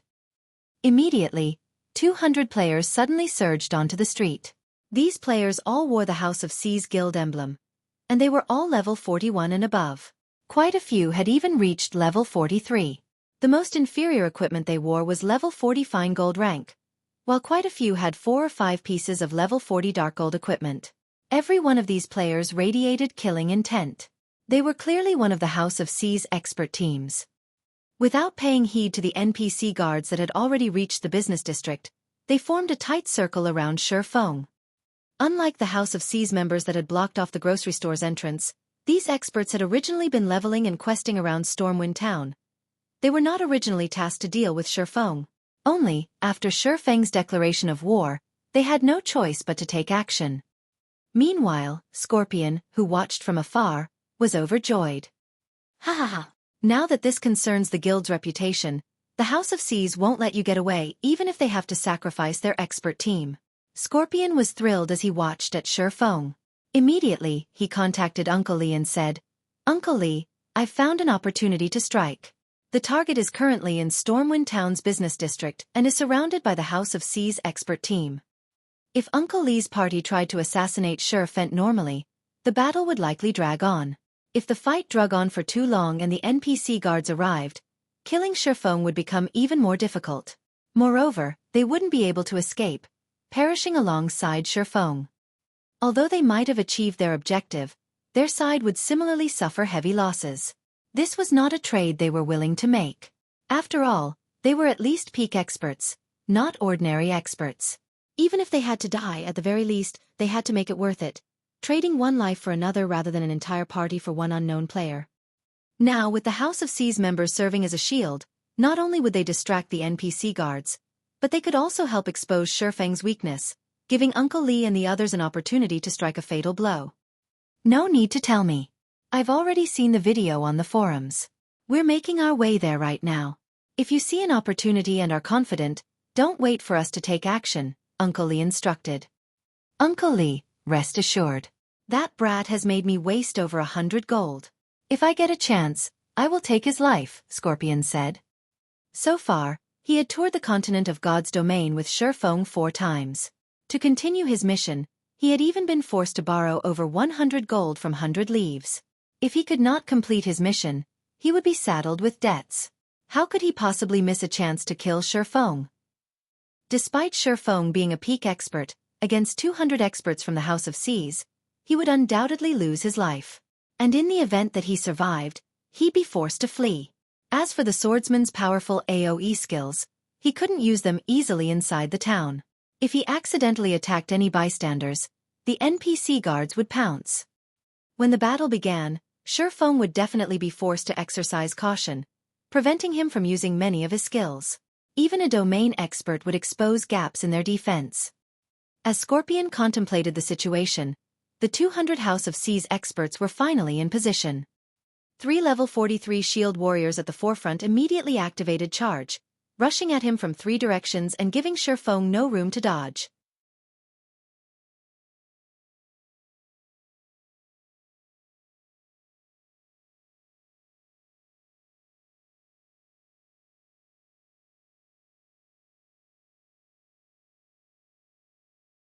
Chapter 1259. First Strike. Melees, distract him. Ranged players, get ready to attack. The black-clad ranger leading the House of Seas expert team commanded as he glared at Xueqi, who remained motionless. Use a magic array to suppress the NPC guards. Do not give him any chances to escape. Almost immediately after the ranger issued the command, a golden magic array appeared in the business district. 36 magical class players maintained the array, and it instantly enveloped the 10 or so NPC guards that had been making their way towards the battle. Like a steel wall, the golden barrier only trembled slightly when the NPC guards attacked it. The barrier showed no signs of cracking. Seeing this, the spectating players revealed solemn expressions. While they were shocked by the magic array's performance, they were even more afraid of the House of Seas' capabilities. The NPC guards in Stormwind Town were all level 120. To players like them, these NPCs were invincible. A single hit was all these NPCs needed to finish them off. These NPCs also safeguarded independent players like themselves. It was because of this that they dared to relax and rest in Stormwind Town. Yet, now, a single magic array had trapped these invincible NPCs. They suddenly realized how easily the House of Seas could deal with independent players. Is this the House of Seas' true strength? They are actually capable of taking out a magic array that can suppress the NPC guards' movements. What a powerful magic array! Even if that guy tries to buy time, he won't last long enough for the guards to save him. Seeing the trapped NPC guards, everyone became even more afraid of the House of Seas. Many inwardly celebrated the fact that hadn't made an enemy of the House of Seas. Otherwise, the consequences would be unimaginable. Meanwhile, Scorpion, who had stealthily approached the center of the battlefield, was similarly shocked. He hadn't expected the House of Seas to possess such a powerful foundation. However, the magic array also overjoyed Scorpion. Without the NPC guards, killing Xueqi and getting away safely would be even easier. Meanwhile, in the center of the battlefield, 3 level 43 shield warriors charged towards Xueqi from 3 different directions. As Scorpion watched the 3 shield warriors, he assumed Xueqi would counter or dodge the attack, but contrary to his expectation, Xueqi didn't move. However, when the shield warriors were only 8 yards away, starlight suddenly glittered around Xueqi. Pang, pang, pang. 3 crisp clangs resounded. Immediately, the 3 level 43 shield warriors flew backward, their bodies slamming into the ground. Their HPs fell at a rate visible to the naked eye as well, only stopping after reaching the halfway point. What did he do? The players observing the battle from a distance were stunned. None of them could comprehend what had just occurred. In the next moment, several streaks of blue light spread out from Xueqi's body, striking the 3 shield warriors and sending them flying again, critically injuring them. Just how much strength does he possess? Scorpion, who waited for an opportunity to strike, could not help his astonishment. Others might not have seen what had just happened, but he, as a peak expert, barely perceived what Xueqi had done. Just as the 3 shield warriors were about to close in on Xueqi, the latter had brandished his 2 swords. Without activating any berserk skills, Xueqi had sent each of the shield warriors flying with a single hit. Ordinary players wouldn't necessarily understand what this meant, but Scorpion, who had experienced many battles, understood. Xueqi's strength was already on par with a level 45 Great Lord. Although he had already known that Xueqi possessed frightening attributes after watching the man's previous battles, he never imagined that it would be this high. Just who is he? Fear flashed in Scorpion's eyes as he looked at Xueqi. He no longer believed that he was capable of killing the swordsman on his own. If Xueqi were only a player that possessed the strength of a level 45 Great Lord, he might not fear the swordsman this much, but Xueqi also had the combat standards of a peak expert. It would not be a trivial matter overcoming the combined factors. Such a high strength attribute. The black-clad ranger leading the House of C's team was also surprised. This was the first time he had encountered a swordsman capable of sending a shield warrior flying. After repelling the first attack, Xueqi did not hurry to launch a counterattack. Instead, he silently evaluated his current strength. After all, he had recently donned the Nightwalker's cape. He still did not have a concrete idea of how much he had improved. Only through actual combat would he understand his current capabilities. A normal attack is now enough to throw a level 43 shield warrior wearing top-tier equipment 15 yards. My strength should roughly be at the same level as a level 45 Great Lord. In the case of level 50 monsters, I should be at the standard of a High Lord. As expected, the Nightwalker's cape really is frightening. Xueqi was astonished. He hadn't expected his strength to rise by so much. Before equipping the Nightwalker's cape, his strength had only been on par with a level 50 Lord. Although there was only one rank between a Lord and a High Lord, level 50 was a major turning point for monsters. A level 50 Lord was significantly stronger than a level 49 Lord. Normally, only level 50, Tier 2 berserkers wearing full sets of level 50 Dark Gold equipment could rival a level 50 Lord's strength. The only reason he achieved a similar result was the Heavenly Dragon's breath and the numerous epic weapons and equipment he possessed. Hence, it was truly inconceivable that he possessed the strength of a level 50 High Lord without activating a berserk skill. Fragmented legendary items are truly amazing.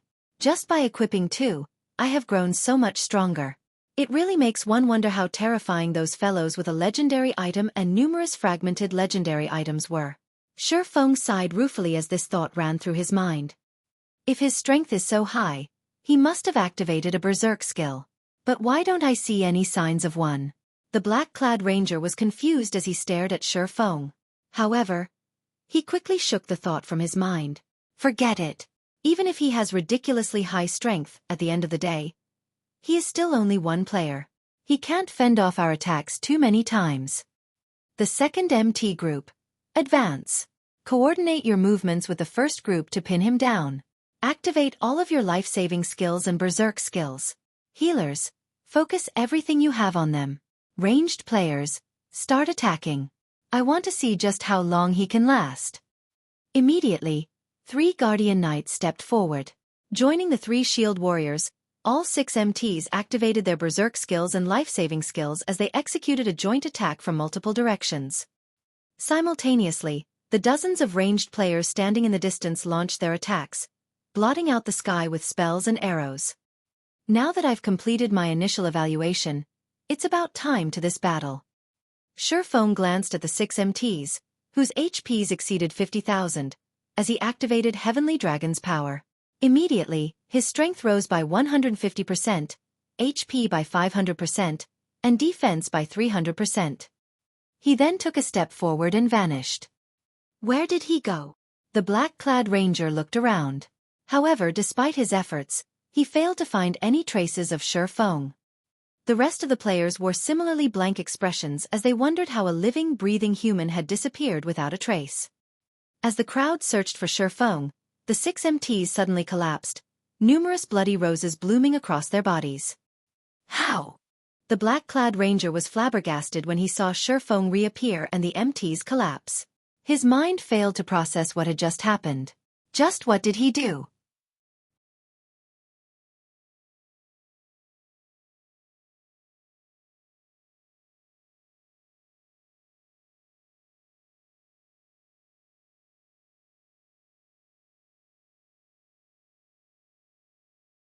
Chapter 1260. Key to the Abyss.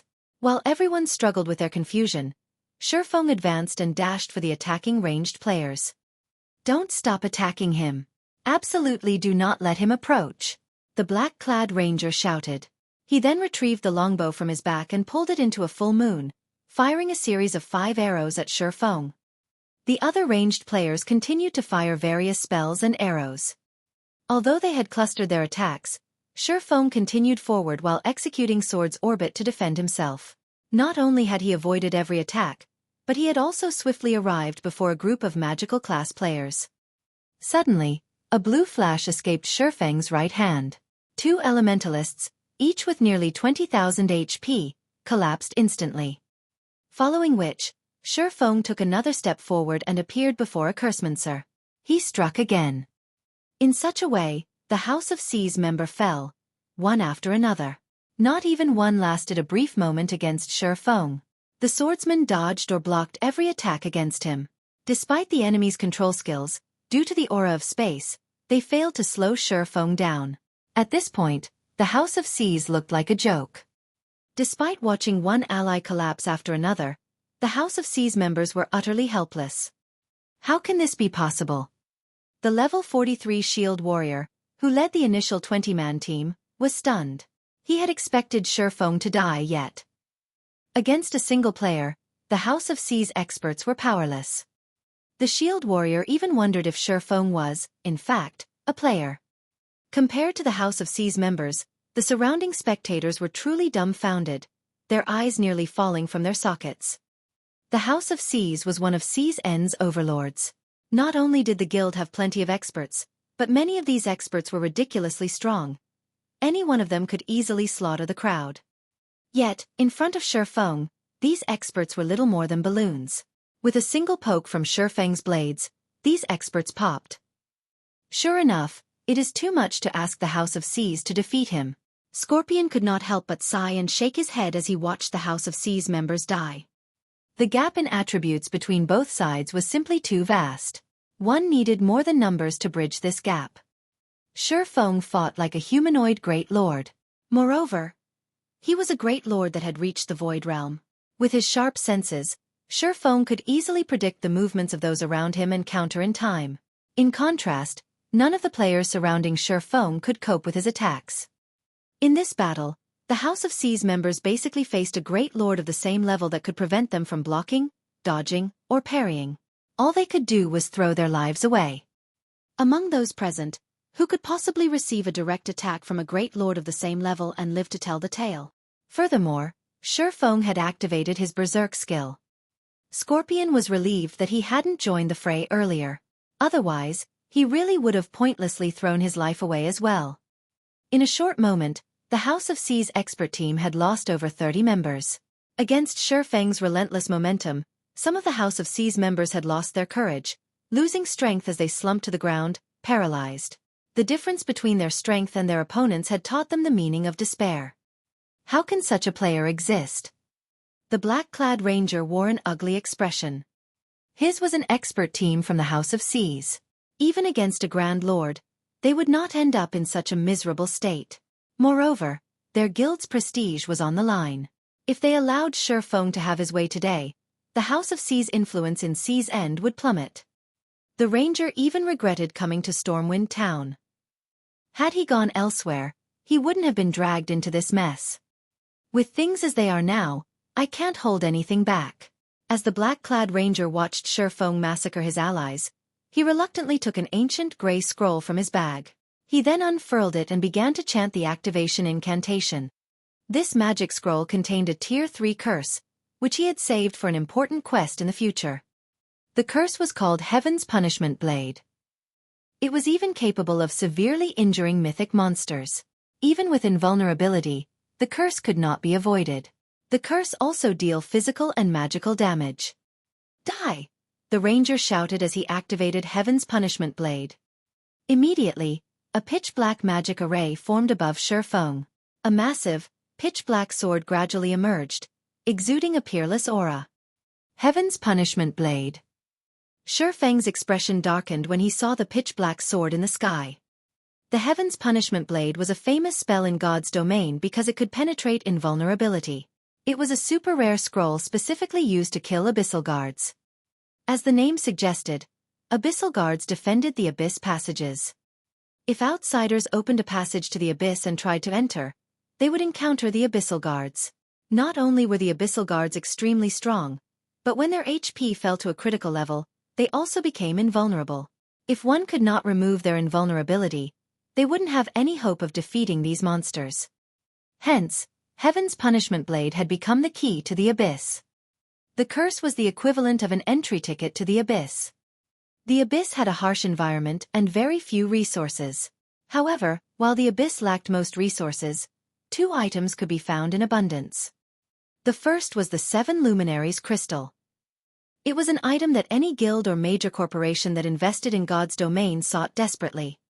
The second item was the magic crystal. However, due to the violent mana ever present in the abyss, one could not just obtain magic crystals from the abyss. Instead, one had to obtain demonic stones, which were common, and refine them with alchemy.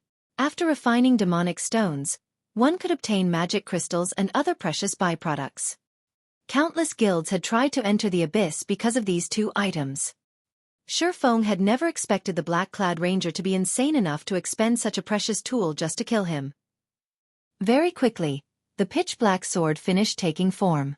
Without any flare, it descended on Xueqi, leaving no opportunities to avoid it. Xueqi could only receive the attack. Without hesitation, Xueqi activated the Nightwalker's Cape's Void Shield. A protective barrier instantly formed around Xueqi's body. At the same time, Xueqi met Heaven's Punishment Blade with a counterattack. Boom! An explosion shook the business district as a deep crater formed under Xueqi's feet. What kind of spell is that? The impact created such a massive hole in the ground. Even Tier 4 spells shouldn't be that powerful. The House of Seas used a Tier 3 curse on a single player. They are shameless. In the end, it seems that even a monster-like player can't survive against the House of Seas. The crowd involuntarily gasped when they saw the crater in the middle of the business district. Although Xueqi had lost, he had lost with dignity. After all, he had forced the House of Seas to use such a powerful trump card. If not for the Heaven's Punishment Blade, the House of Seas would have been powerless against Xueqi.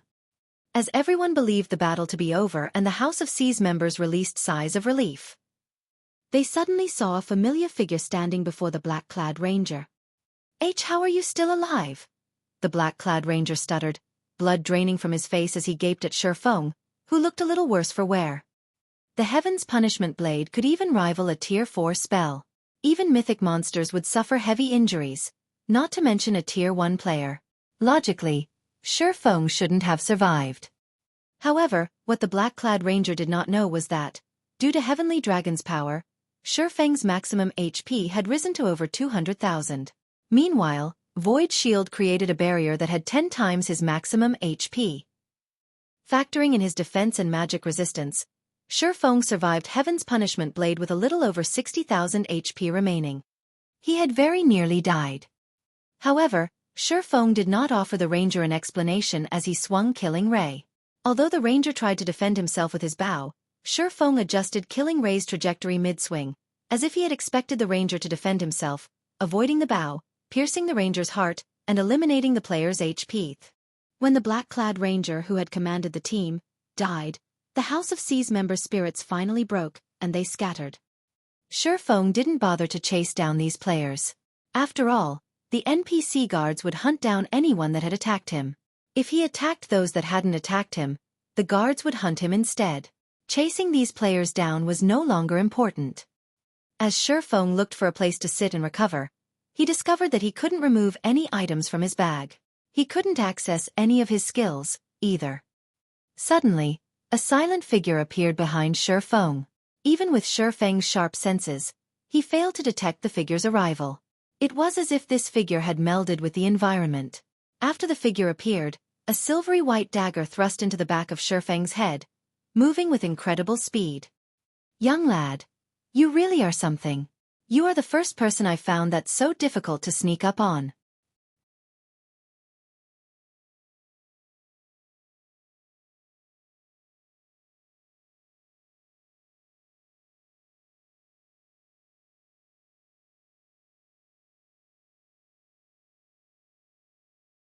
Chapter 1261.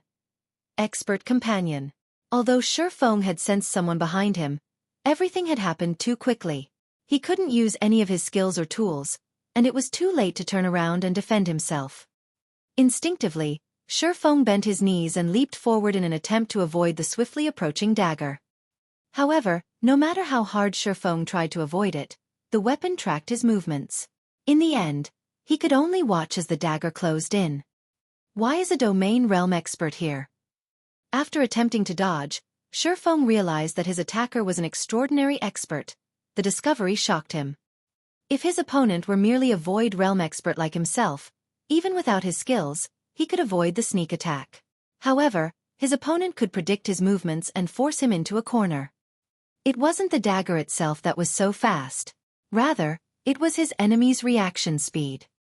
Xueqi had encountered a similar situation against Ouroboros's soaring snake. Due to his innate talent, soaring snake's reaction speed was far beyond ordinary people. Meanwhile, Xueqi's current attacker was twice as fast as soaring snake. Based on Xueqi's understanding, only mysterious domain realm experts had such fast reaction speed. When the silver dagger struck, Xueqi's vision darkened as he fell into a fainted state. This move was none other than the assassin class's ambush skill. It could force its target into a fainted state for 2 to 4 seconds. Immediately after, another dagger bit into Xueqi's back. Backstab. Minus 10,249. What a tough nut. Uncle Lee was slightly surprised when he saw the damage above Xueqi's head. Both of his daggers were epic weapons. He had already activated his berserk skill as well. Even against a shield warrior or guardian knight with high defense, his backstab could easily deal over minus 20,000 damage. Yet this attack had dealt a little over minus 10,000 damage to the swordsman before him.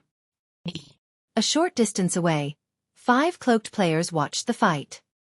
No matter how many times I see Uncle Lee's Vanishing Cloud or Agile Thunder God, they both feel so awe-inspiring, the cloaked ranger named Hungry Ghost said, sighing ruefully. That's to be expected. They are Uncle Lee's trademark moves. They might not seem special, but even domain realm experts can't sense Uncle Lee's presence when he uses Stealth and Vanishing Cloud. As for Agile Thunder God, the secret technique is exclusive to Uncle Lee. With that technique, he can launch instinctive attacks without having to process his enemy's actions on a conscious level, resulting in an inhuman reaction speed. How else do you think Uncle Lee became the guild's #1 assassination expert? A petite elementalist explained as she excitedly watched Uncle Lee work. Countless experts dreamed of grasping Agile Thunder God. Unfortunately, even now, Uncle Lee was the only player throughout the sacred temple that had learned the technique. Despite Uncle Lee's vigorous training, none of the guild's geniuses had learned it. The berserker wielding an aqua-blue spear said, "Ghost, it's about time to make your move. We don't have much time left. Relax. Frostbite. That guy won't be able to move for at least 2 seconds. I can kill him twice with that much time." Hungry Ghost nodded, chuckling, following which, he retrieved 4 black arrows from his bag, aiming for Xueqi and firing. With this, our mission is complete. Yet another explosion shook the district as the black arrows broke the sound barrier. In the blink of an eye, the black arrows crossed the distance of 30 yards and reached their target. Hungry Ghost had aimed for Xueqi's blind spots. Even if the swordsman could move, he couldn't avoid these 4 arrows. "It's finally over," Scorpion, who was in stealth, said, chuckling. Although he was disappointed that he did not get to finish Xueqi off personally, witnessing Uncle Lee's attack made the time he spent tracking Xueqi worthwhile. Uncle Lee retreated to the side and took a silver magic scroll from his bag. This was the rapid teleportation scroll that only peak dark players could obtain. Unlike return scrolls, which had a 10-second activation time, the rapid teleportation scroll only required 2 seconds. Moreover, the activation process could not be disrupted. At the same time, the scroll would form a magic barrier around the user that could both protect the user and prevent NPCs from sensing them. Right now, he needed to retrieve the items Xueqi would drop on death and leave Stormwind Town as fast as he could. As the 4 black arrows were about to slam into Xueqi, however, a black figure appeared before him. This figure had taken the hits. Surprisingly, the black arrows hadn't killed the figure instantly. Instead, they vanished upon coming into contact with them. This black figure was none other than the cloaked fire dance. Even before Xueqi had picked a fight with the House of Seas, he had asked Fire Dance to return to Stormwind Town. He had instructed her to watch from stealth as he tested the Nightwalker's cape's effects. Moreover, he didn't want others to know that anyone else was related to the grocery store unless absolutely necessary. Only, he hadn't been expected to be ambushed by a domain realm expert. What? He has an assassin companion. Scorpion, who was in stealth, could not help his surprise. While the black arrows were frightening, assassins possessed wind steps and vanish. Both skills provided momentary invulnerability. No matter what kind of attacks they faced, they would not receive any damage during the invulnerability period. The assassin had used those two exact skills to protect Xueqi from the black arrows.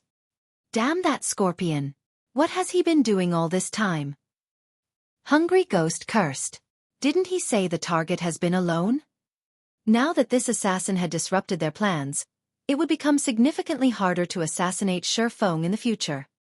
Uncle Li, who stood a short distance away from Xueqi, remained extremely calm despite the unexpected development.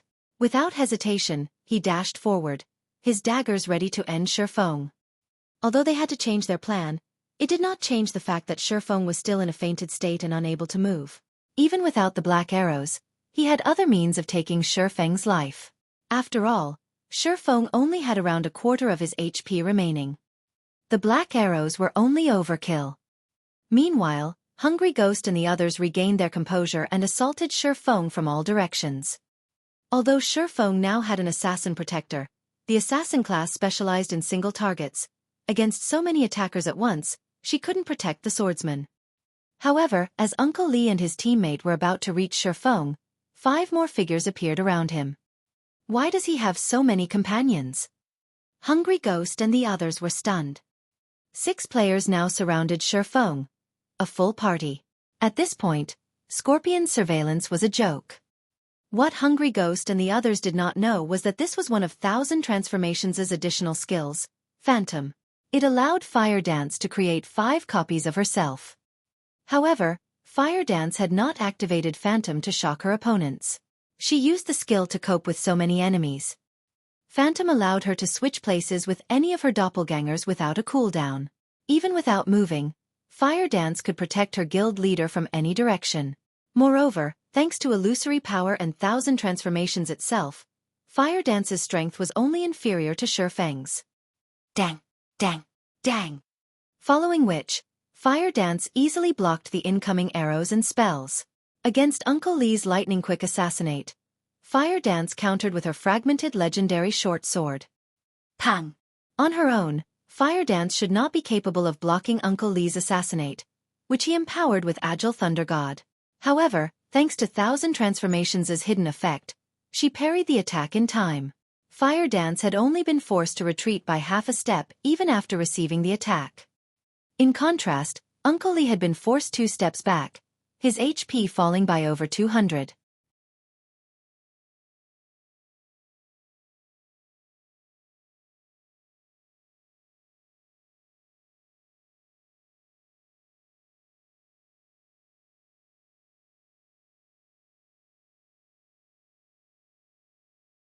Chapter 1262. Fire Dance's Sword. She blocked it. Hungry Ghost and the others were momentarily stunned. Not only had Xueqi's companions blocked all of their attacks, but one of his companions had even parried Uncle Li's assassinate. Even Domain Realm experts had a hard time against Agile Thunder God. After all, not only did the technique massively increase attack speed, but it also prevented the opponent from predicting the attack's trajectory. The technique was impossible to react to. Throughout the sacred temple, there were only a handful of people that could block Uncle Li's Agile Thunder God. Moreover, that was only if their mental clarity were at its peak, yet this assassin had blocked the old man's attack effortlessly. Why wouldn't they be surprised? Just who are these people? Scorpion was flabbergasted as he watched from a safe distance. It wouldn't have been terribly surprising to see an expert like Xueqi in Sea's End, but he had been joined by an expert capable of blocking Uncle Li's attacks. No one would believe that these two weren't backed by some superpower. After all, experts of such standards were rare even in super guilds. Meanwhile, Fire Dance focused on Uncle Li, who stood before her, her mind clear like never before. Her instincts constantly warned her that, against this expert, the slightest slip-up would cost her life. If not for 1000 Transformations' hidden effect, she would have fallen prey to Uncle Li's assassinate. Interesting. Although Uncle Li was slightly surprised that Fire Dance had blocked his attack, his resolution to kill Xueqi had not wavered in the slightest. Immediately, Uncle Li used shadow steps and appeared behind Xueqi, his dagger aiming for the swordsman's kidneys. Because he didn't use any skills this time, he could attack with both daggers simultaneously. With this, he drastically reduced the likelihood of Fire Dance blocking the attacks. Despicable! Although Fire Dance knew that Uncle Lee had used shadow steps, she reacted a moment too late. By the time she switched places with one of the doppelgangers and arrived behind Xueqi, neither her superior attributes nor her speed could help her block the attacks. With no other choice, Fire Dance twirled the dagger in her left hand and slashed downwards, activating one of the Petrified Thorns skill. Petrification Domain. Immediately, all enemies within 50 yards were dealt 500% weapon damage and had their movement speed reduced by 50%. At the same time, Fire Dance's attributes rose based on the number of targets the domain had affected. However, as if Uncle Lee had been prepared for this, he used wind steps, becoming momentarily invulnerable and negating Petrification Domain's damage. Meanwhile, his two daggers struck Xueqi. -2,718. -2,259. To Xueqi, who still had over 50,000 HP remaining, those two attacks only took around 10% of his HP. Sure enough, normal attacks are not enough to kill him. Uncle Lee frowned, frustrated with Xueqi's defense and HP. As Uncle Lee was about to use the 5-star eviscerate he had accumulated, Fire Dance, who was faster, slashed 1,000 transformations at the man. Although Uncle Lee sensed the attack coming, he didn't want to waste a skill to block it. Quickly adjusting his footwork, he tilted his body slightly to dodge the incoming short sword. However, Uncle Lee's expression changed when Fire Dance swung her blade, multiple afterimages appearing around 1,000 transformations. How? Uncle Lee may have been surprised, but he was a domain realm expert. With the help of Agile Thunder God, he defended himself instinctively. Dang! A clang pierced the air when Uncle Lee's daggers collided with 1,000 transformations. Meanwhile, Uncle Lee was forced to retreat by 3 steps, a damage of over -500 appearing above his head. After landing the first strike, Fire Dance brandished 1,000 transformations once more, giving Uncle Lee no time to react. Although Fire Dance's reaction speed was slower than the old man's, she had an absolute advantage when it came to attack speed. Against countless swordlights, even Uncle Lee had to be careful. As a result, Fire Dance forced him back farther. Uncle Lee tried his best to counterattack, brandishing both daggers simultaneously, but Fire Dance simply responded by swinging 1,000 transformations. Innumerable sword lights flickered around the combatants, blocking the daggers. Again, the resulting impact forced Uncle Lee to retreat. Impossible! Hungry Ghost and the others, who were about to launch another wave of attacks, were stunned. To them, Uncle Lee was an unparalleled expert, yet that expert was at a disadvantage against Fire Dance. If news of this reached the sacred temple, it would cause an uproar in the guild. While Fire Dance and Uncle Lee clashed, Xueqi finally recovered from his fainted state. Seeing Xueqi regain consciousness, Uncle Lee knew that it was no longer possible to kill the man. He abruptly retreated to a distance before turning to Fire Dance, saying, "Little Missy, you really are astounding. Despite having not obtained a domain, not only did you block my attacks, but you also suppressed me completely. Among the many non-domain realm experts I've fought thus far, you rank 3rd. Might I ask if you are interested in joining us? If you do, I promise that you'll become one of the best assassins in God's domain. You'll reach heights that you haven't even imagined yet." Fire Dance was taken aback by Uncle Lee's sudden offer. She could not figure out what the man before her was thinking. They were currently engaged in a battle, yet the latter had extended a recruitment offer. Hungry Ghost and the others also heard Uncle Lee's offer. Their jaws dropped, and they stared at Fire Dance with envy and admiration. Uncle Lee was a domain realm expert. He was also the Sacred Temple's #1 expert. His evaluations were harsh. He only ever praised the guild's geniuses for their potential, yet he had just claimed that Fire Dance could become one of the best assassins in the game. Not even the Sacred Temple's top genius had enjoyed such praise.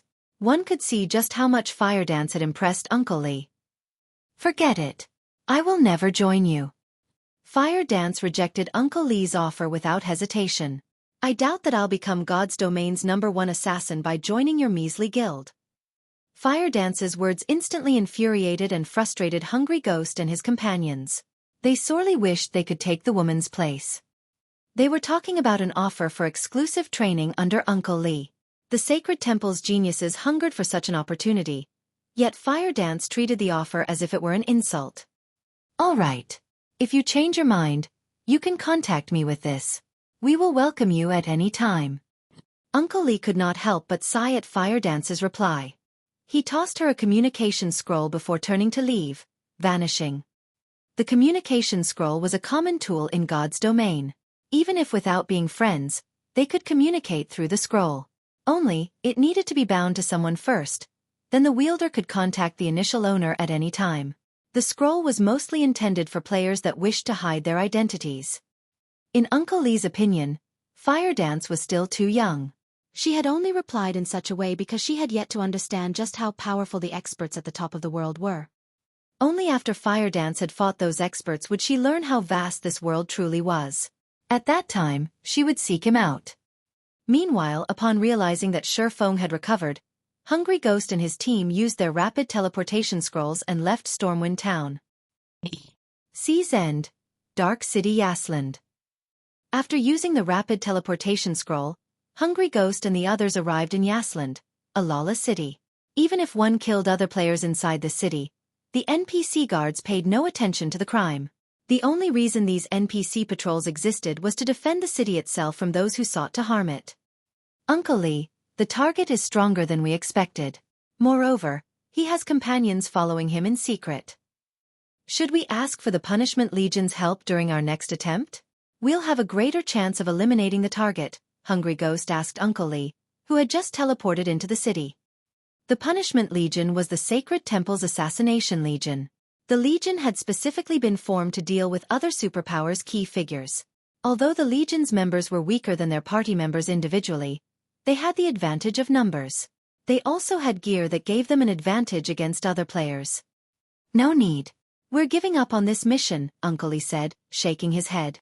As for the guild leader and 100 Leaves, I'll explain the situation to them personally. You guys can go level up and upgrade your gear for now.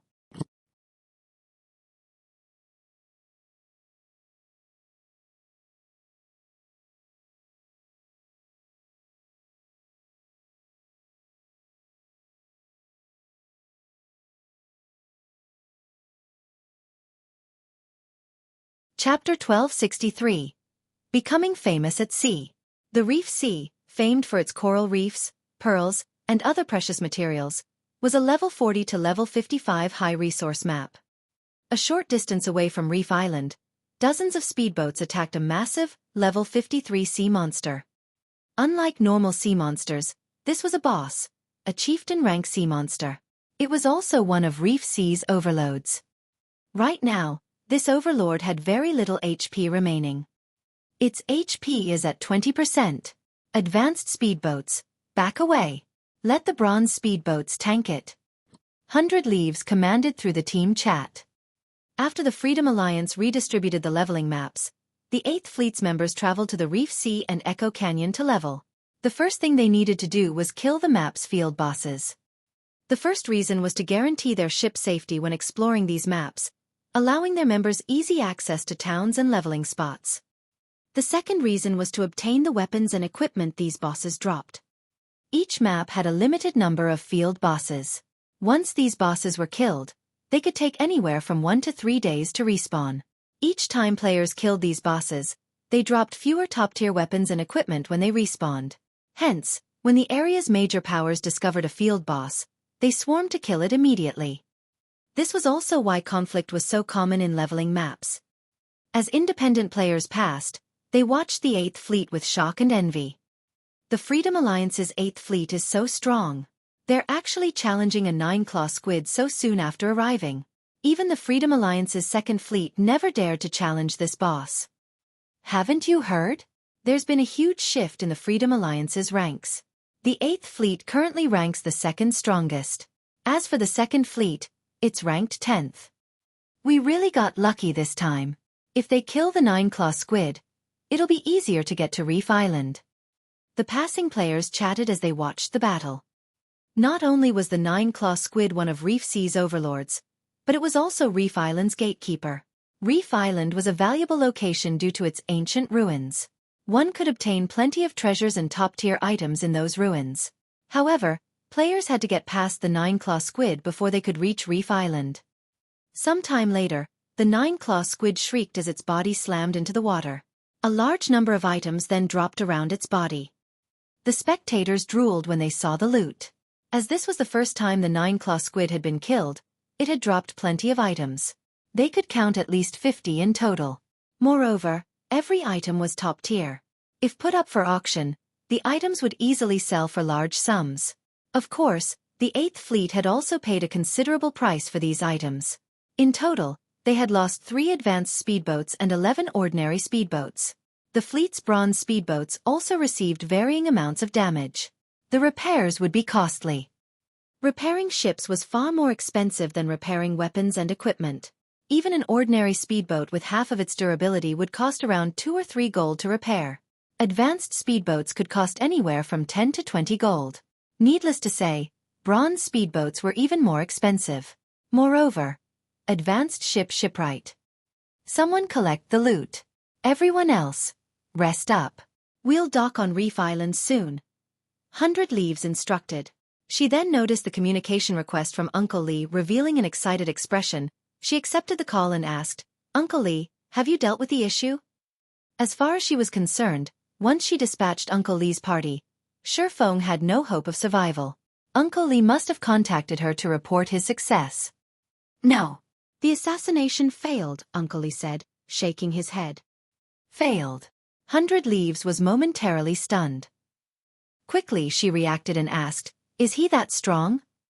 Uncle Lee was the Sacred Temple's #1 assassination expert. Both Vanishing Cloud and Agile Thunder God were advanced techniques that even Domain Realm experts struggled to learn. Agile Thunder God, in particular, allowed one to become practically invincible in melee combat, giving the player the upper hand in every exchange. That's not the case. When we attacked, his companions showed up to protect him. When Uncle Lee thought about Fire Dance, he was disappointed that he couldn't recruit the woman. "Uncle Lee, whatever you need for the next assassination attempt, just ask. I can even hire other assassination experts to help you." After hearing about Xueqi's companions, 100 Leaves had a rough guess as to what had happened. Usually, assassination attempts were carefully planned. An unexpected factor would significantly decrease the chances of success. Unfortunately, now that the first attempt had failed, Xueqi would be on guard, making it even more difficult to kill the swordsman. "I've already discussed this with the guild leader, and we have agreed to give up this mission for the moment," Uncle Lee said. "Give up? Why?" 100 Leaves demanded. "The target and his companions are all extremely powerful. I believe that they are supported by some superpower. Although we still don't know which superpower is moving in secret, our Sacred Temple has other matters to attend to. We don't have enough energy to fight another superpower," Uncle Lee said seriously. "My guild leader had decided to ignore them temporarily. We'll decide what to do after we take control of the Freedom Alliance." The guild leader said that? Although 100 Leaves was hesitant, she had to obey the guild leader. "I understand. I'll make sure to secure the first fleet position in the next siege battle." "All right. Also, the target has declared war on the House of Seas. Don't poke your nose into this matter. Let them wear each other down," Uncle Lee warned her before disconnecting the call. "He declared war on the House of Seas? Why? Has he lost his mind?" 100 Leaves gaped, wondering if she had heard wrong. The House of Seas was even stronger than the entire Freedom Alliance. It also had the support of a major corporation. It had both financial strength and manpower in abundance. Moreover, although it wasn't as powerful as a super first-rate guilds, due to the situation in Sea's End, it was much stronger than veteran first-rate guilds. Yet Xueqi had openly declared war against the guild. She wasn't sure if Xueqi was brave or just foolish. Immediately, 100 Leaves launched an investigation into the matter. Before, she had focused on commanding the battle against the nine-claw squid, so she had been oblivious about anything outside of the battle. "Who is this guy?" When 100 Leaves received the information her subordinates had collected, she was astonished. Xueqi was simply overbearing.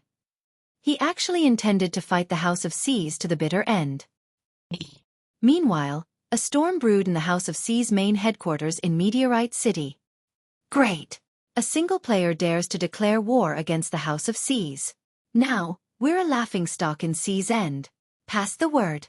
Use everything we have to take down Stormwind Town. I want him obliterated. Send the blood-drinking legion to keep an eye on him as well. If he sets foot outside of the town, kill him. I want everyone in Sea's End to know that no one gets away with provoking the House of Seas. Tyrant Serpent, the House of Seas guild leader, laughed in anger after watching the declaration of war video on the official forums. Since he wants to sell the Sea God's blessing, I'll give him a chance. From now on, sell our Sea God's blessings in our shops. Sell them at 1 gold per bottle. Didn't he recently purchase a large stock? I want to see just how much money he can afford to lose. You're tuning in to the Xueqi's Martial Arts Saga YouTube channel. Don't forget to subscribe and join us on this journey to catch the most captivating stories.